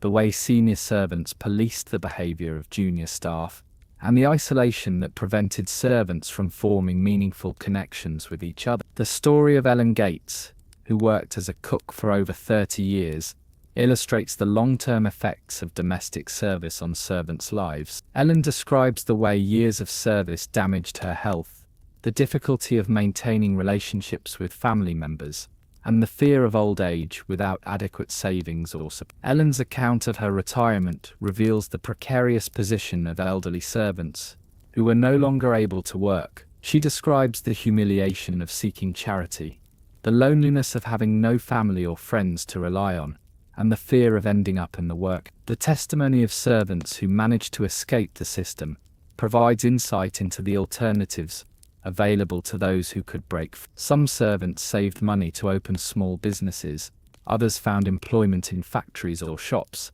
and a few managed to emigrate to countries where domestic service was less rigidly hierarchical. These escape stories reveal both the possibility of resistance and the enormous difficulties involved in leaving service. The lack of education, skills, and capital made it extremely difficult for servants to find alternative employment, and the social stigma attached to their background followed them even after they left service. The personal testimonies of servants also reveal the strategies they developed to maintain their dignity and sanity in dehumanizing circumstances. They describe the importance of small acts of kindness from fellow servants, the comfort found in religious faith, and the way they preserved their sense of self despite constant attacks on their humanity. These stories show that servants were not passive victims, but active agents who found ways to resist, survive, and sometimes thrive despite the oppressive system they lived within. Their testimonies reveal the strength,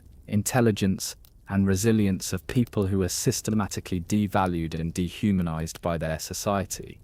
The personal accounts of servants also provide important insights into the broader social and economic forces that shaped Victorian society. Through their eyes, we can see how the wealth and comfort of the middle and upper classes depended on the exploitation of working-class labor, and how the ideology of class and gender hierarchy was maintained through daily practices of domination and submission. To fully understand the experiences of individual servants, we must examine the institutional frameworks that created and sustained the Victorian domestic service system. These structures were not accidental, but were deliberately designed to maximize the extraction of labor, while minimizing the cost and risk to employers. The legal framework surrounding domestic service was heavily weighted in favor of employers. The Master and Servant Acts, which remained in force throughout most of the Victorian period, criminalized breach of contract by servants while treating similar breaches by employers as merely civil matters. This legal asymmetry meant that servants who left their positions without proper notice could face imprisonment, while employers who dismissed servants unfairly faced no criminal penalty. The absence of labor protections for domestic workers was particularly striking when compared to the gradual improvements in factory conditions during the same period. While factory workers slowly gained the right to organize, limits on working hours, and basic safety protections, domestic servants remained entirely at the mercy of their individual employers. This legal isolation made collective action nearly impossible and left servants with no recourse against exploitation. The apprenticeship system, which ostensibly provided training for young servants, was often little more than a form of legalized child labor. Children as young as 8 or 9 were bound to serve for years without wages, receiving only food, shelter, and supposed training in return. Many of these apprenticeships were arranged through workhouses, which were eager to reduce their costs by placing pauper children in service positions. The character reference system created a form of social control that extended far beyond the workplace. Servants who displeased their employers, whether through incompetence, insubordination, or simply bad luck, could find themselves unable to secure future employment. The power to grant or withhold references, gave employers enormous leverage over their servants' lives and created a climate of fear that discouraged resistance or complaint. The housing arrangements for servants were designed to maximize surveillance and control while minimizing costs. The placement of servants' quarters in basements,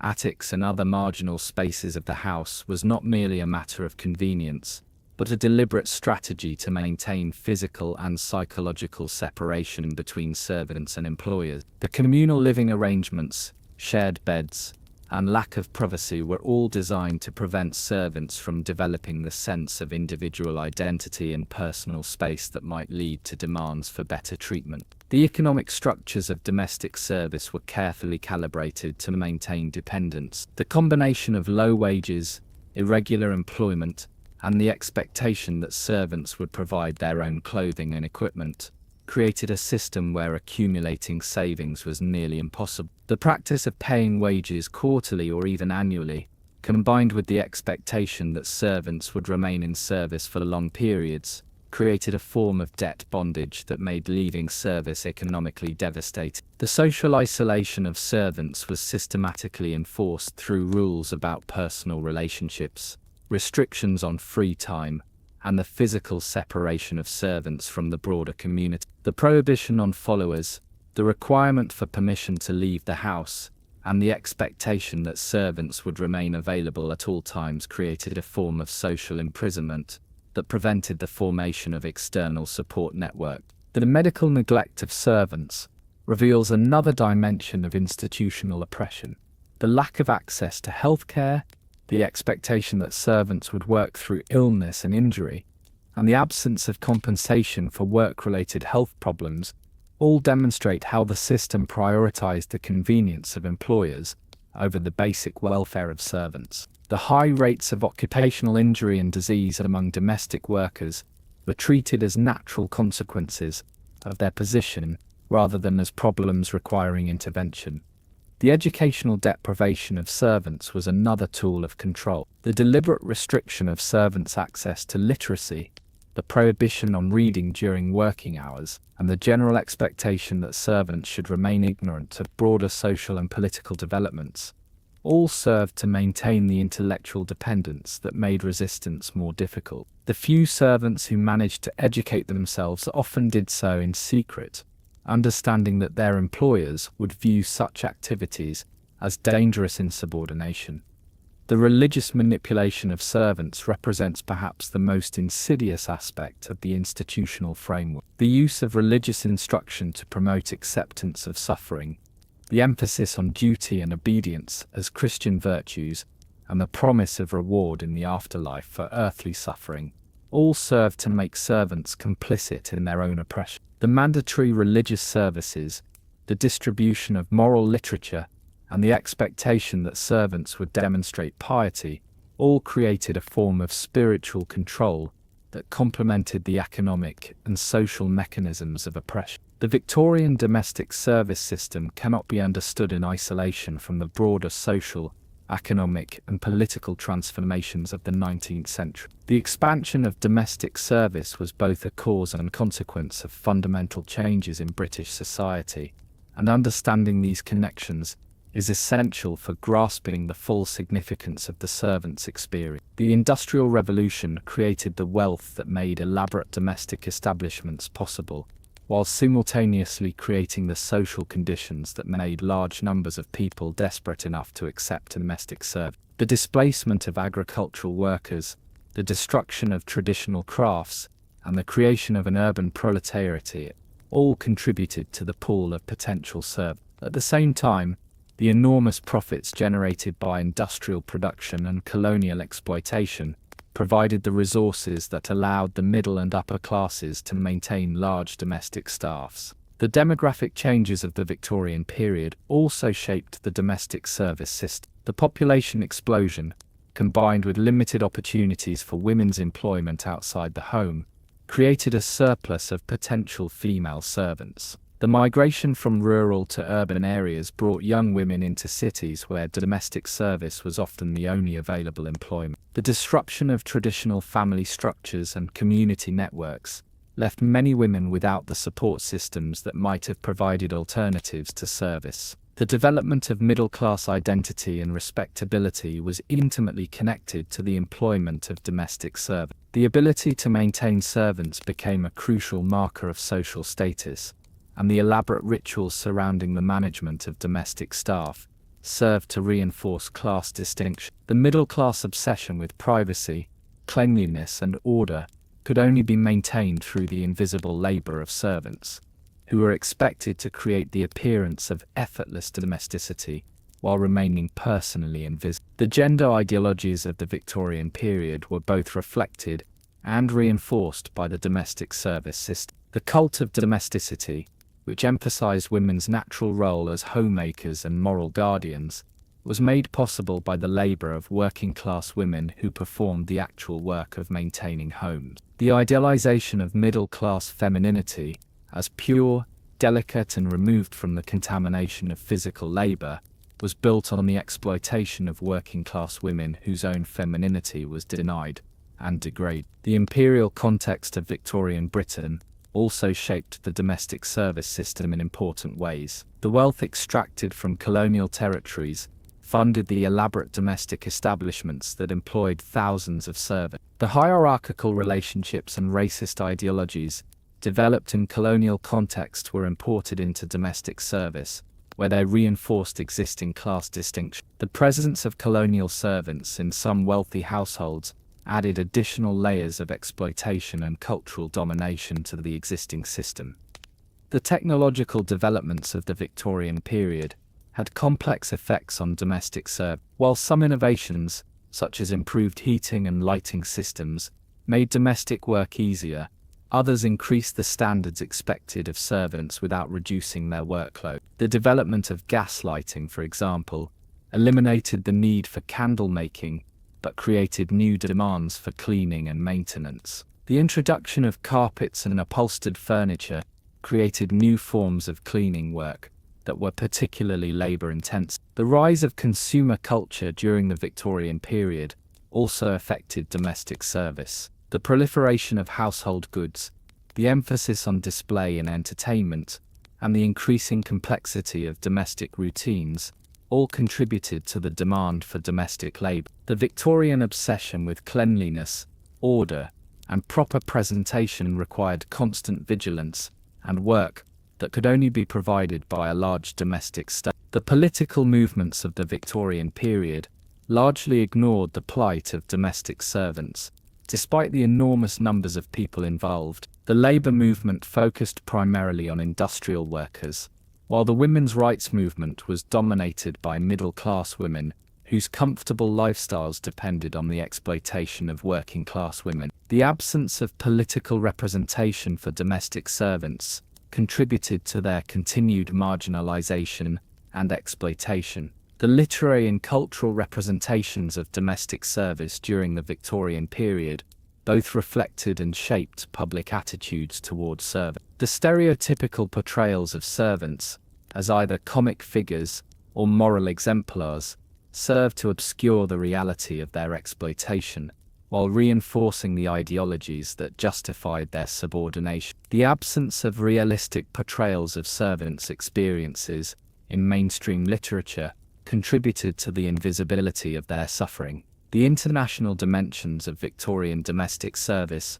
also deserve attention. The British system of domestic service was exported to colonial territories, where it took on additional dimensions of racial and cultural oppression. The comparison between domestic service in Britain and in other European countries reveals the particular harshness of the British system, which was shaped by the extreme class distinctions and imperial attitudes of Victorian society. The economic cycles of the Victorian period had profound effects on domestic servants. During economic downturns, servants were among the first to lose their jobs, as employers cut back on household expenses. The lack of unemployment insurance or other social protections made these periods particularly devastating for servants, who often had no savings and few alternative employment options. The boom and bust cycles of the Victorian economy created patterns of employment instability that made long-term planning impossible for most servants. While the Victorian domestic service system was designed to minimize resistance and maintain control, servants were not passive victims, but active agents who found numerous ways to assert their dignity, protect their interests, and resist exploitation. Understanding these forms of resistance is crucial for appreciating the full complexity of the servant's experience and recognizing their humanity in the face of systematic dehumanization. The most obvious form of resistance was simply leaving service, despite the enormous economic and social costs involved. Servants who walked out of positions without proper notice faced legal penalties, loss of wages, and the inability to secure references for future employment. Despite these risks, turnover rates in domestic service were remarkably high, particularly among younger servants who had not yet been completely trapped by the system's economic constraints. The development of informal networks among servants provided crucial support and resistance opportunities. Despite employers' attempts to isolate servants and prevent them from forming relationships, servants found ways to communicate with each other, share information about employment opportunities, and provide mutual support. These networks operated largely invisibly, through chance encounters on errands, brief conversations at markets, and carefully concealed correspondence. Servants also developed sophisticated strategies for protecting themselves within the service relationship. The practice of appearing to comply with demands while actually subverting them, the strategic use of illness to avoid particularly onerous tasks, and the careful management of employers' moods and expectations all represented forms of resistance that allowed servants to maintain some control over their working conditions. The preservation of personal dignity through small acts of self-assertion was another important form of resistance. Servants found ways to maintain their sense of identity and self-worth despite constant attacks on their humanity. This might involve keeping personal possessions hidden from employers, maintaining correspondence with family members, or simply refusing to internalize the negative messages about their worth that were constantly reinforced by the system. Religious faith provided another avenue for resistance, though it was often a double-edged sword. While employers attempted to use religion to promote acceptance and submission, servants often found in religious teachings a source of strength and a foundation for asserting their equal worth as human beings. The emphasis on spiritual equality, the promise of divine justice, and the community found in religious gatherings all provided resources for resistance.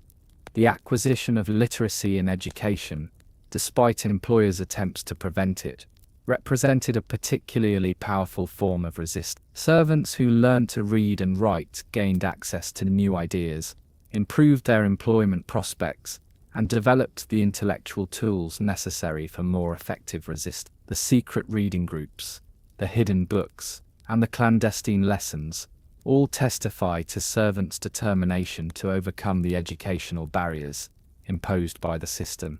Some servants engaged in more direct forms of resistance, including theft, sabotage, and confrontation with employers. While these actions were risky and could result in severe punishment, they represented assertions of agency and refusals to accept complete powerlessness. The careful selection of targets, the strategic timing of actions, and the use of plausible deniability all demonstrate the intelligence and planning that went into these forms of resistance. The formation of romantic relationships, despite employer prohibitions, represented another form of resistance to the system's attempt to control servants' personal lives. The secret courtships, the clandestine meetings, and the eventual marriages all testified to servants' refusal to accept the complete subordination of their emotional and sexual needs to their employer's convenience. The preservation and transmission of working-class culture within domestic service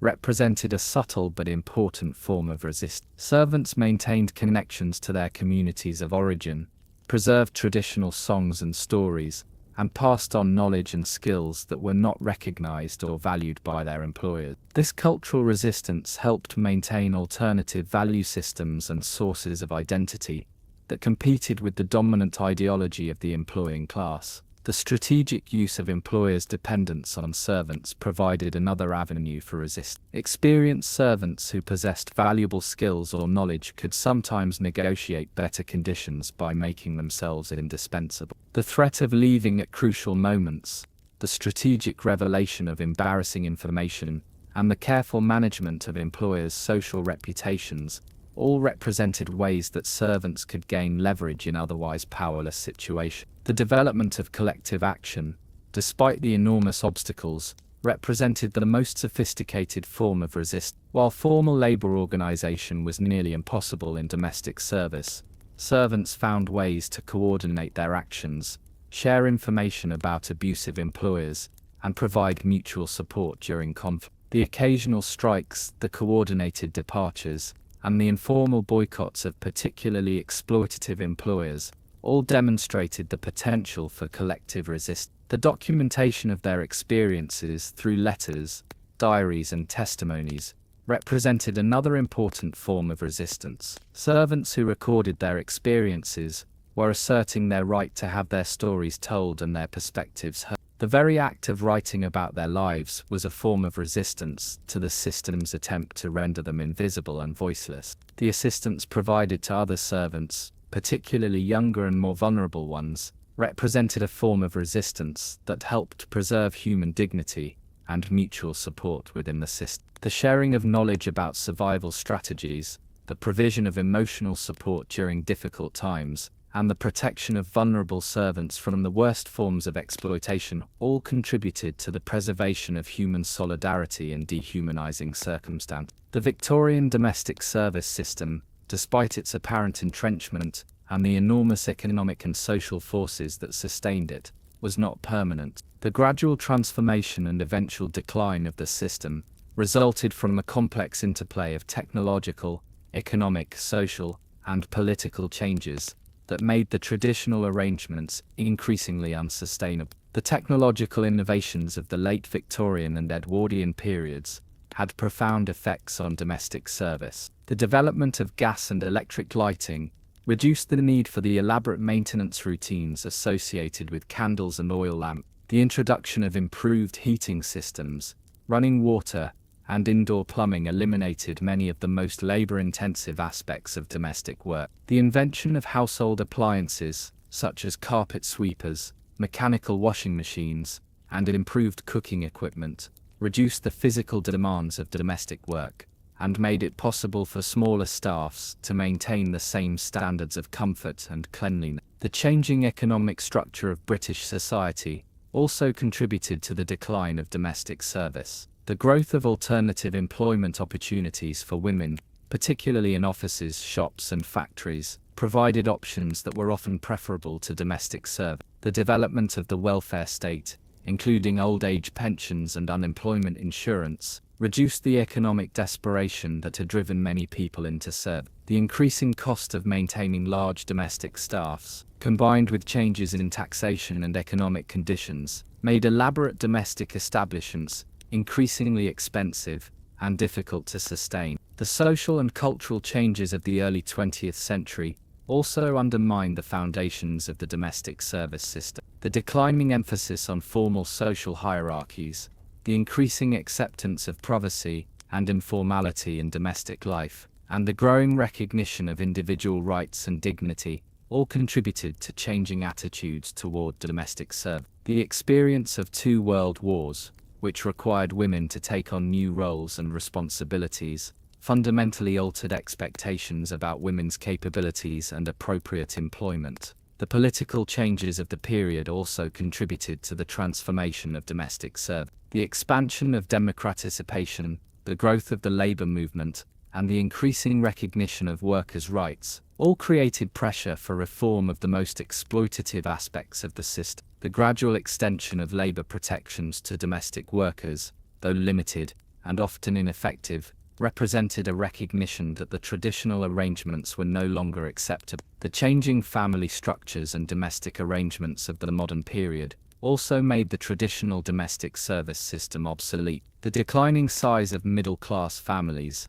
the increasing emphasis on privacy, and informality, and the growing expectation that family members would participate in domestic work, all reduced the demand for residential domestic service. The development of alternative arrangements, such as daily cleaning services and commercial laundries, provided new ways of obtaining domestic services without the social and economic costs of maintaining resident service. The international context also contributed to the decline of domestic service. The comparison with other countries where domestic service was less hierarchical and exploitative, the influence of democratic ideologies, and the growing recognition of universal human rights, all created pressure for reform. The experience of colonial territories where domestic service often took on additional dimensions of racial and cultural oppression also contributed to growing criticism of the system. The documentation and exposure of the conditions experienced by domestic servants played a crucial role in the transformation of the system. The publication of servants' memoirs,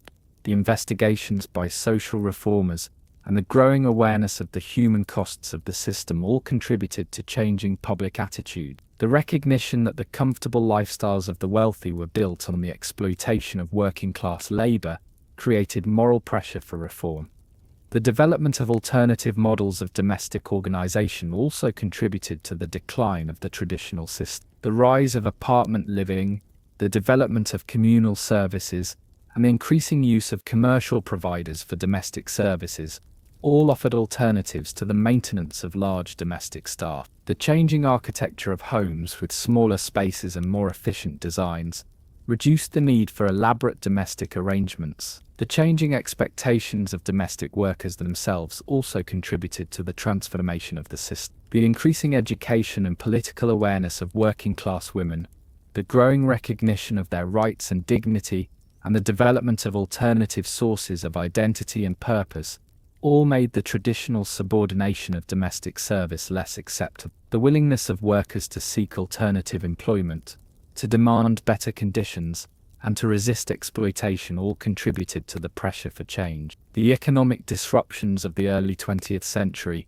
including the effects of war, economic depression, and changing patterns of wealth distribution, also contributed to the decline of domestic service. The inability of many employers to maintain the same standards of domestic luxury, the need to adapt to changing economic conditions, and the recognition that elaborate domestic establishments were no longer practical or appropriate, all contributed to the transformation of the system. As we reach the end of our journey through the harsh realities of Victorian domestic service, it's important to reflect on the lasting impact of this system and what it reveals about human nature, social inequality, and the capacity for both cruelty and resilience in the face of systematic oppression. The Victorian domestic service system was not an aberration or accident of history.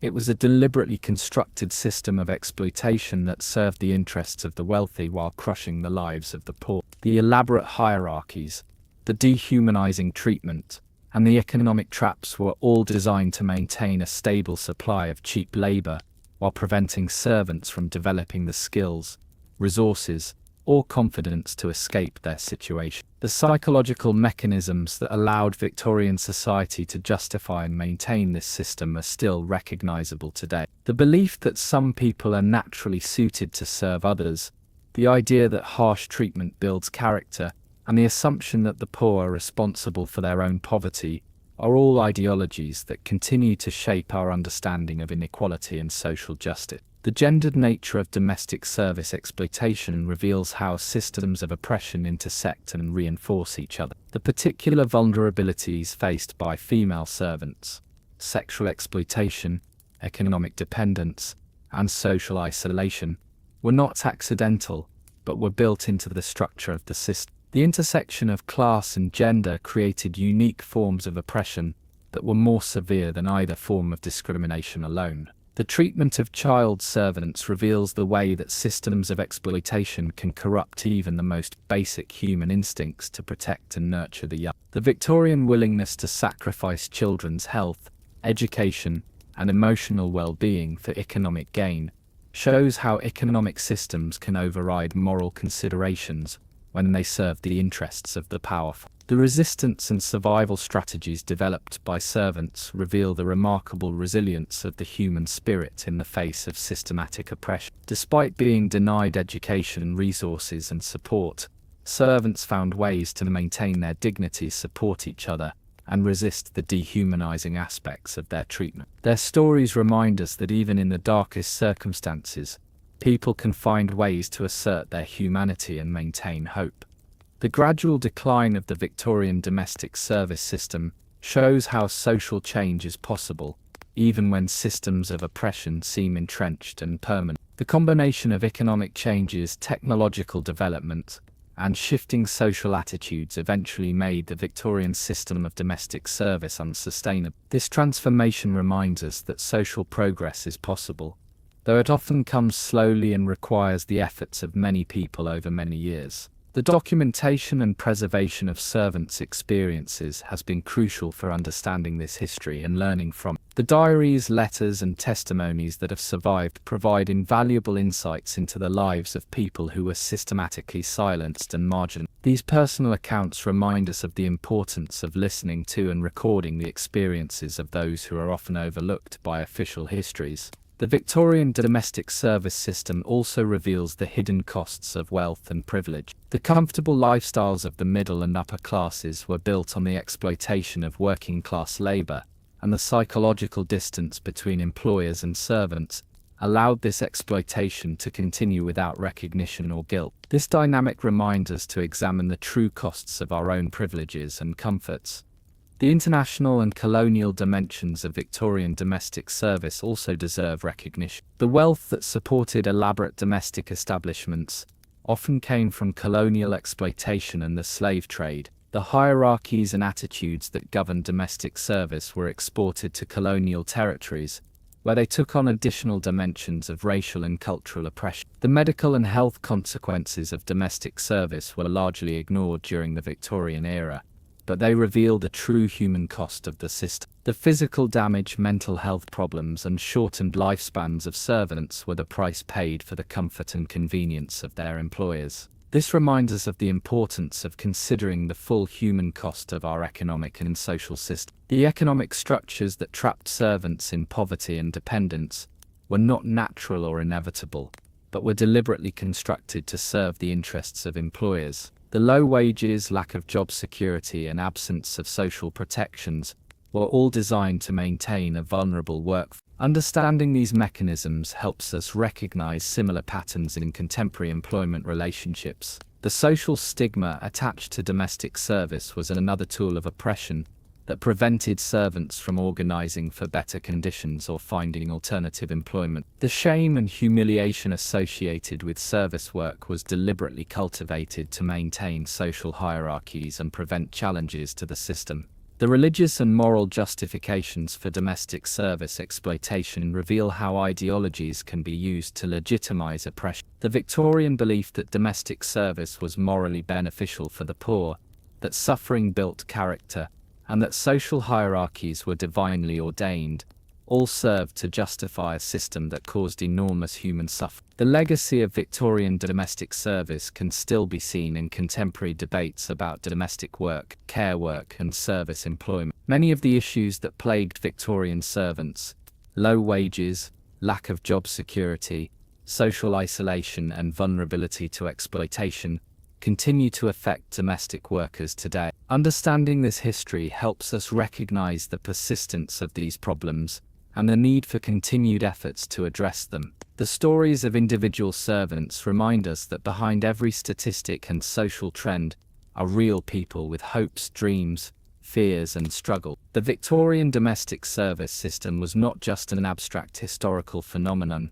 but a lived reality that shaped the lives of millions of people. Their experiences deserve to be remembered, honored, and learned. The institutional frameworks that sustained Victorian domestic service, the legal structures, the economic arrangements, the social hierarchies, and the cultural justifications, all worked together to create a system of exploitation that was both comprehensive and seemingly natural. Understanding how these elements reinforced each other helps us recognize similar patterns in contemporary society and work to prevent the recreation of such oppressive systems. The transformation of Victorian domestic service demonstrates that even the most entrenched systems of oppression can be changed when multiple forces align to create pressure for reform. The technological innovations, economic changes, social movements, and cultural shifts that contributed to this transformation remind us that social progress is possible,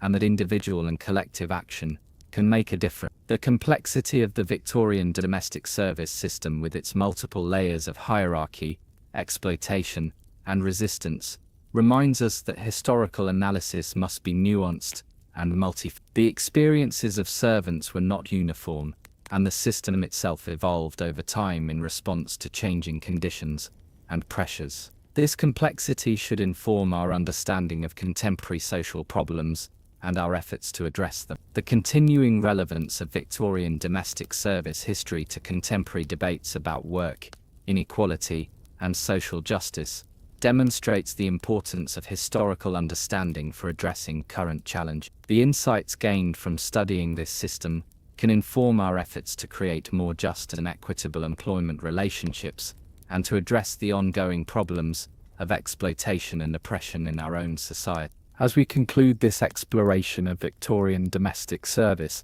it's worth taking a moment to reflect on what these stories mean for us today. The servants whose lives we've examined, Mary with her raw, chemical-burned hands, Hannah with her detailed diary of daily humiliations, Rose with her stolen childhood, Ellen with her fears of destitute old age, were not characters in a distant historical drama, but real people whose experiences have shaped the world we live in today. The Victorian era's domestic service system was a microcosm of the broader social and economic structures that defined the 19th century. It was a system that took human beings, primarily women and children from poor families, and transformed them into instruments of convenience for the wealthy. It was a system that normalized exploitation, celebrated inequality, and treated human dignity as a luxury that only the wealthy could afford. But it was also a system that revealed the extraordinary resilience of the human spirit. In the face of systematic dehumanization, servants found ways to maintain their dignity, support each other, and resist the forces that sought to break them. They created underground networks of communication and support. They preserved their cultural traditions and personal relationships, and they found ways to assert their humanity even in the most dehumanizing circumstance. The gradual transformation of domestic service from the Victorian model to more modern forms of employment shows that social change is possible, even when systems of oppression seem entrenched and permanent. The combination of economic forces, technological change, and shifting social attitudes eventually made the Victorian system unsustainable. This transformation reminds us that the systems we take for granted today are not inevitable or permanent. They can be changed through collective action and social pressure. The personal testimonies of servants that have survived remind us of the importance of listening to and preserving the voices of those who are often overlooked by official history. These first-hand accounts provide insights that no amount of statistical analysis or theoretical discussion can map. They remind us that behind every social system are real people with real experiences, and that understanding these experiences is crucial for creating more just and humane society. The Victorian domestic service system also serves as a warning about the dangers of extreme inequality and the ways that wealth and privilege can corrupt moral judgment. The comfortable lifestyles of Victorian employers were built on the exploitation of their servants, but the psychological and social distance between employers and servants allowed this exploitation to continue without recognition or guilt. This dynamic reminds us to examine the true costs of our own privileges and to consider how our actions affect those who are less fortunate. The gendered nature of domestic service exploitation reveals how different forms of oppression intersect and reinforce each other. The particular vulnerabilities faced by female servants, sexual exploitation, economic dependence, and social isolation, were not accidental but were built into the structure of the system. Understanding these intersections helps us recognize similar patterns in contemporary society and work to address them. The treatment of child servants reveals the way that economic systems can override even the most basic human instincts to protect and nurture the young. The Victorian willingness to sacrifice children's health, education, and emotional well-being for economic gain shows how economic pressures can corrupt moral judgment and lead to the acceptance of practices that would otherwise be recognized as abhorrent. The health consequences of domestic service, the physical damage, mental health problems, and shortened lifespans of servants were largely ignored during the Victorian era, but reveal the true human cost of the system. This reminds us of the importance of considering the full human cost of our economic and social systems, and of working to protect the most vulnerable members of society. The resistance strategies developed by servants remind us that even in the most oppressive circumstances, people can find ways to assert their agency and maintain their dignity. The small acts of defiance, the mutual support networks, and the preservation of personal relationships all show that human beings are not passive victims, but active agents who can find ways to resist and survive even the most difficult circumstances. The international and colonial dimensions of Victorian domestic service remind us that systems of oppression are often interconnected, and that the wealth that supports privilege in one place may come from exploitation in another. The hierarchies and attitudes that govern domestic service were exported to colonial territories, where they took on additional dimensions of racial and cultural oppression. The documentation and preservation of servants' experiences has been crucial for understanding this history and learning from it. The diaries, letters, and testimonies that have survived provide invaluable insights into the lives of people who were systematically silenced and marginalized. These personal accounts remind us of the importance of listening to and recording the experiences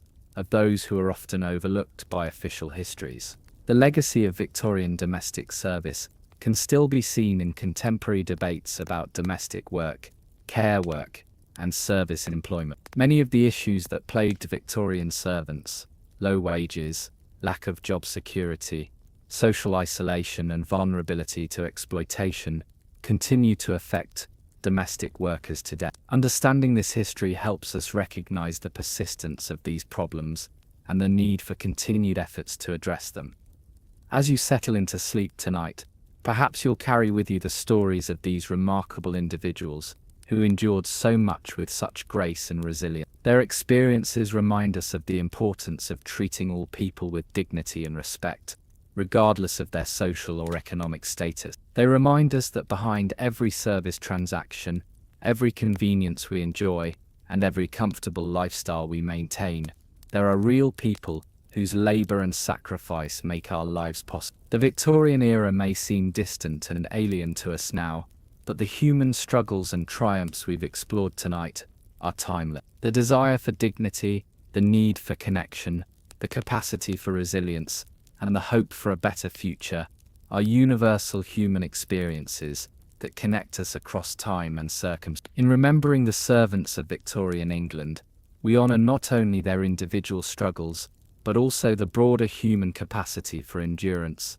resistance, and hope in the face of adversity. Their stories remind us that even in the darkest circumstances, the human spirit can find ways to survive, to resist, and to maintain hope for a better future. And with that reflection, we close this chapter of boring history for sleep, carrying with us the lessons and stories of those who came before us, and perhaps finding in their experiences both a deeper appreciation for our own circumstances and a renewed commitment to creating a more just and humane world for all. Sleep well, and may your dreams be filled with the strength and resilience of those who refuse to be broken by the systems that sought to define them.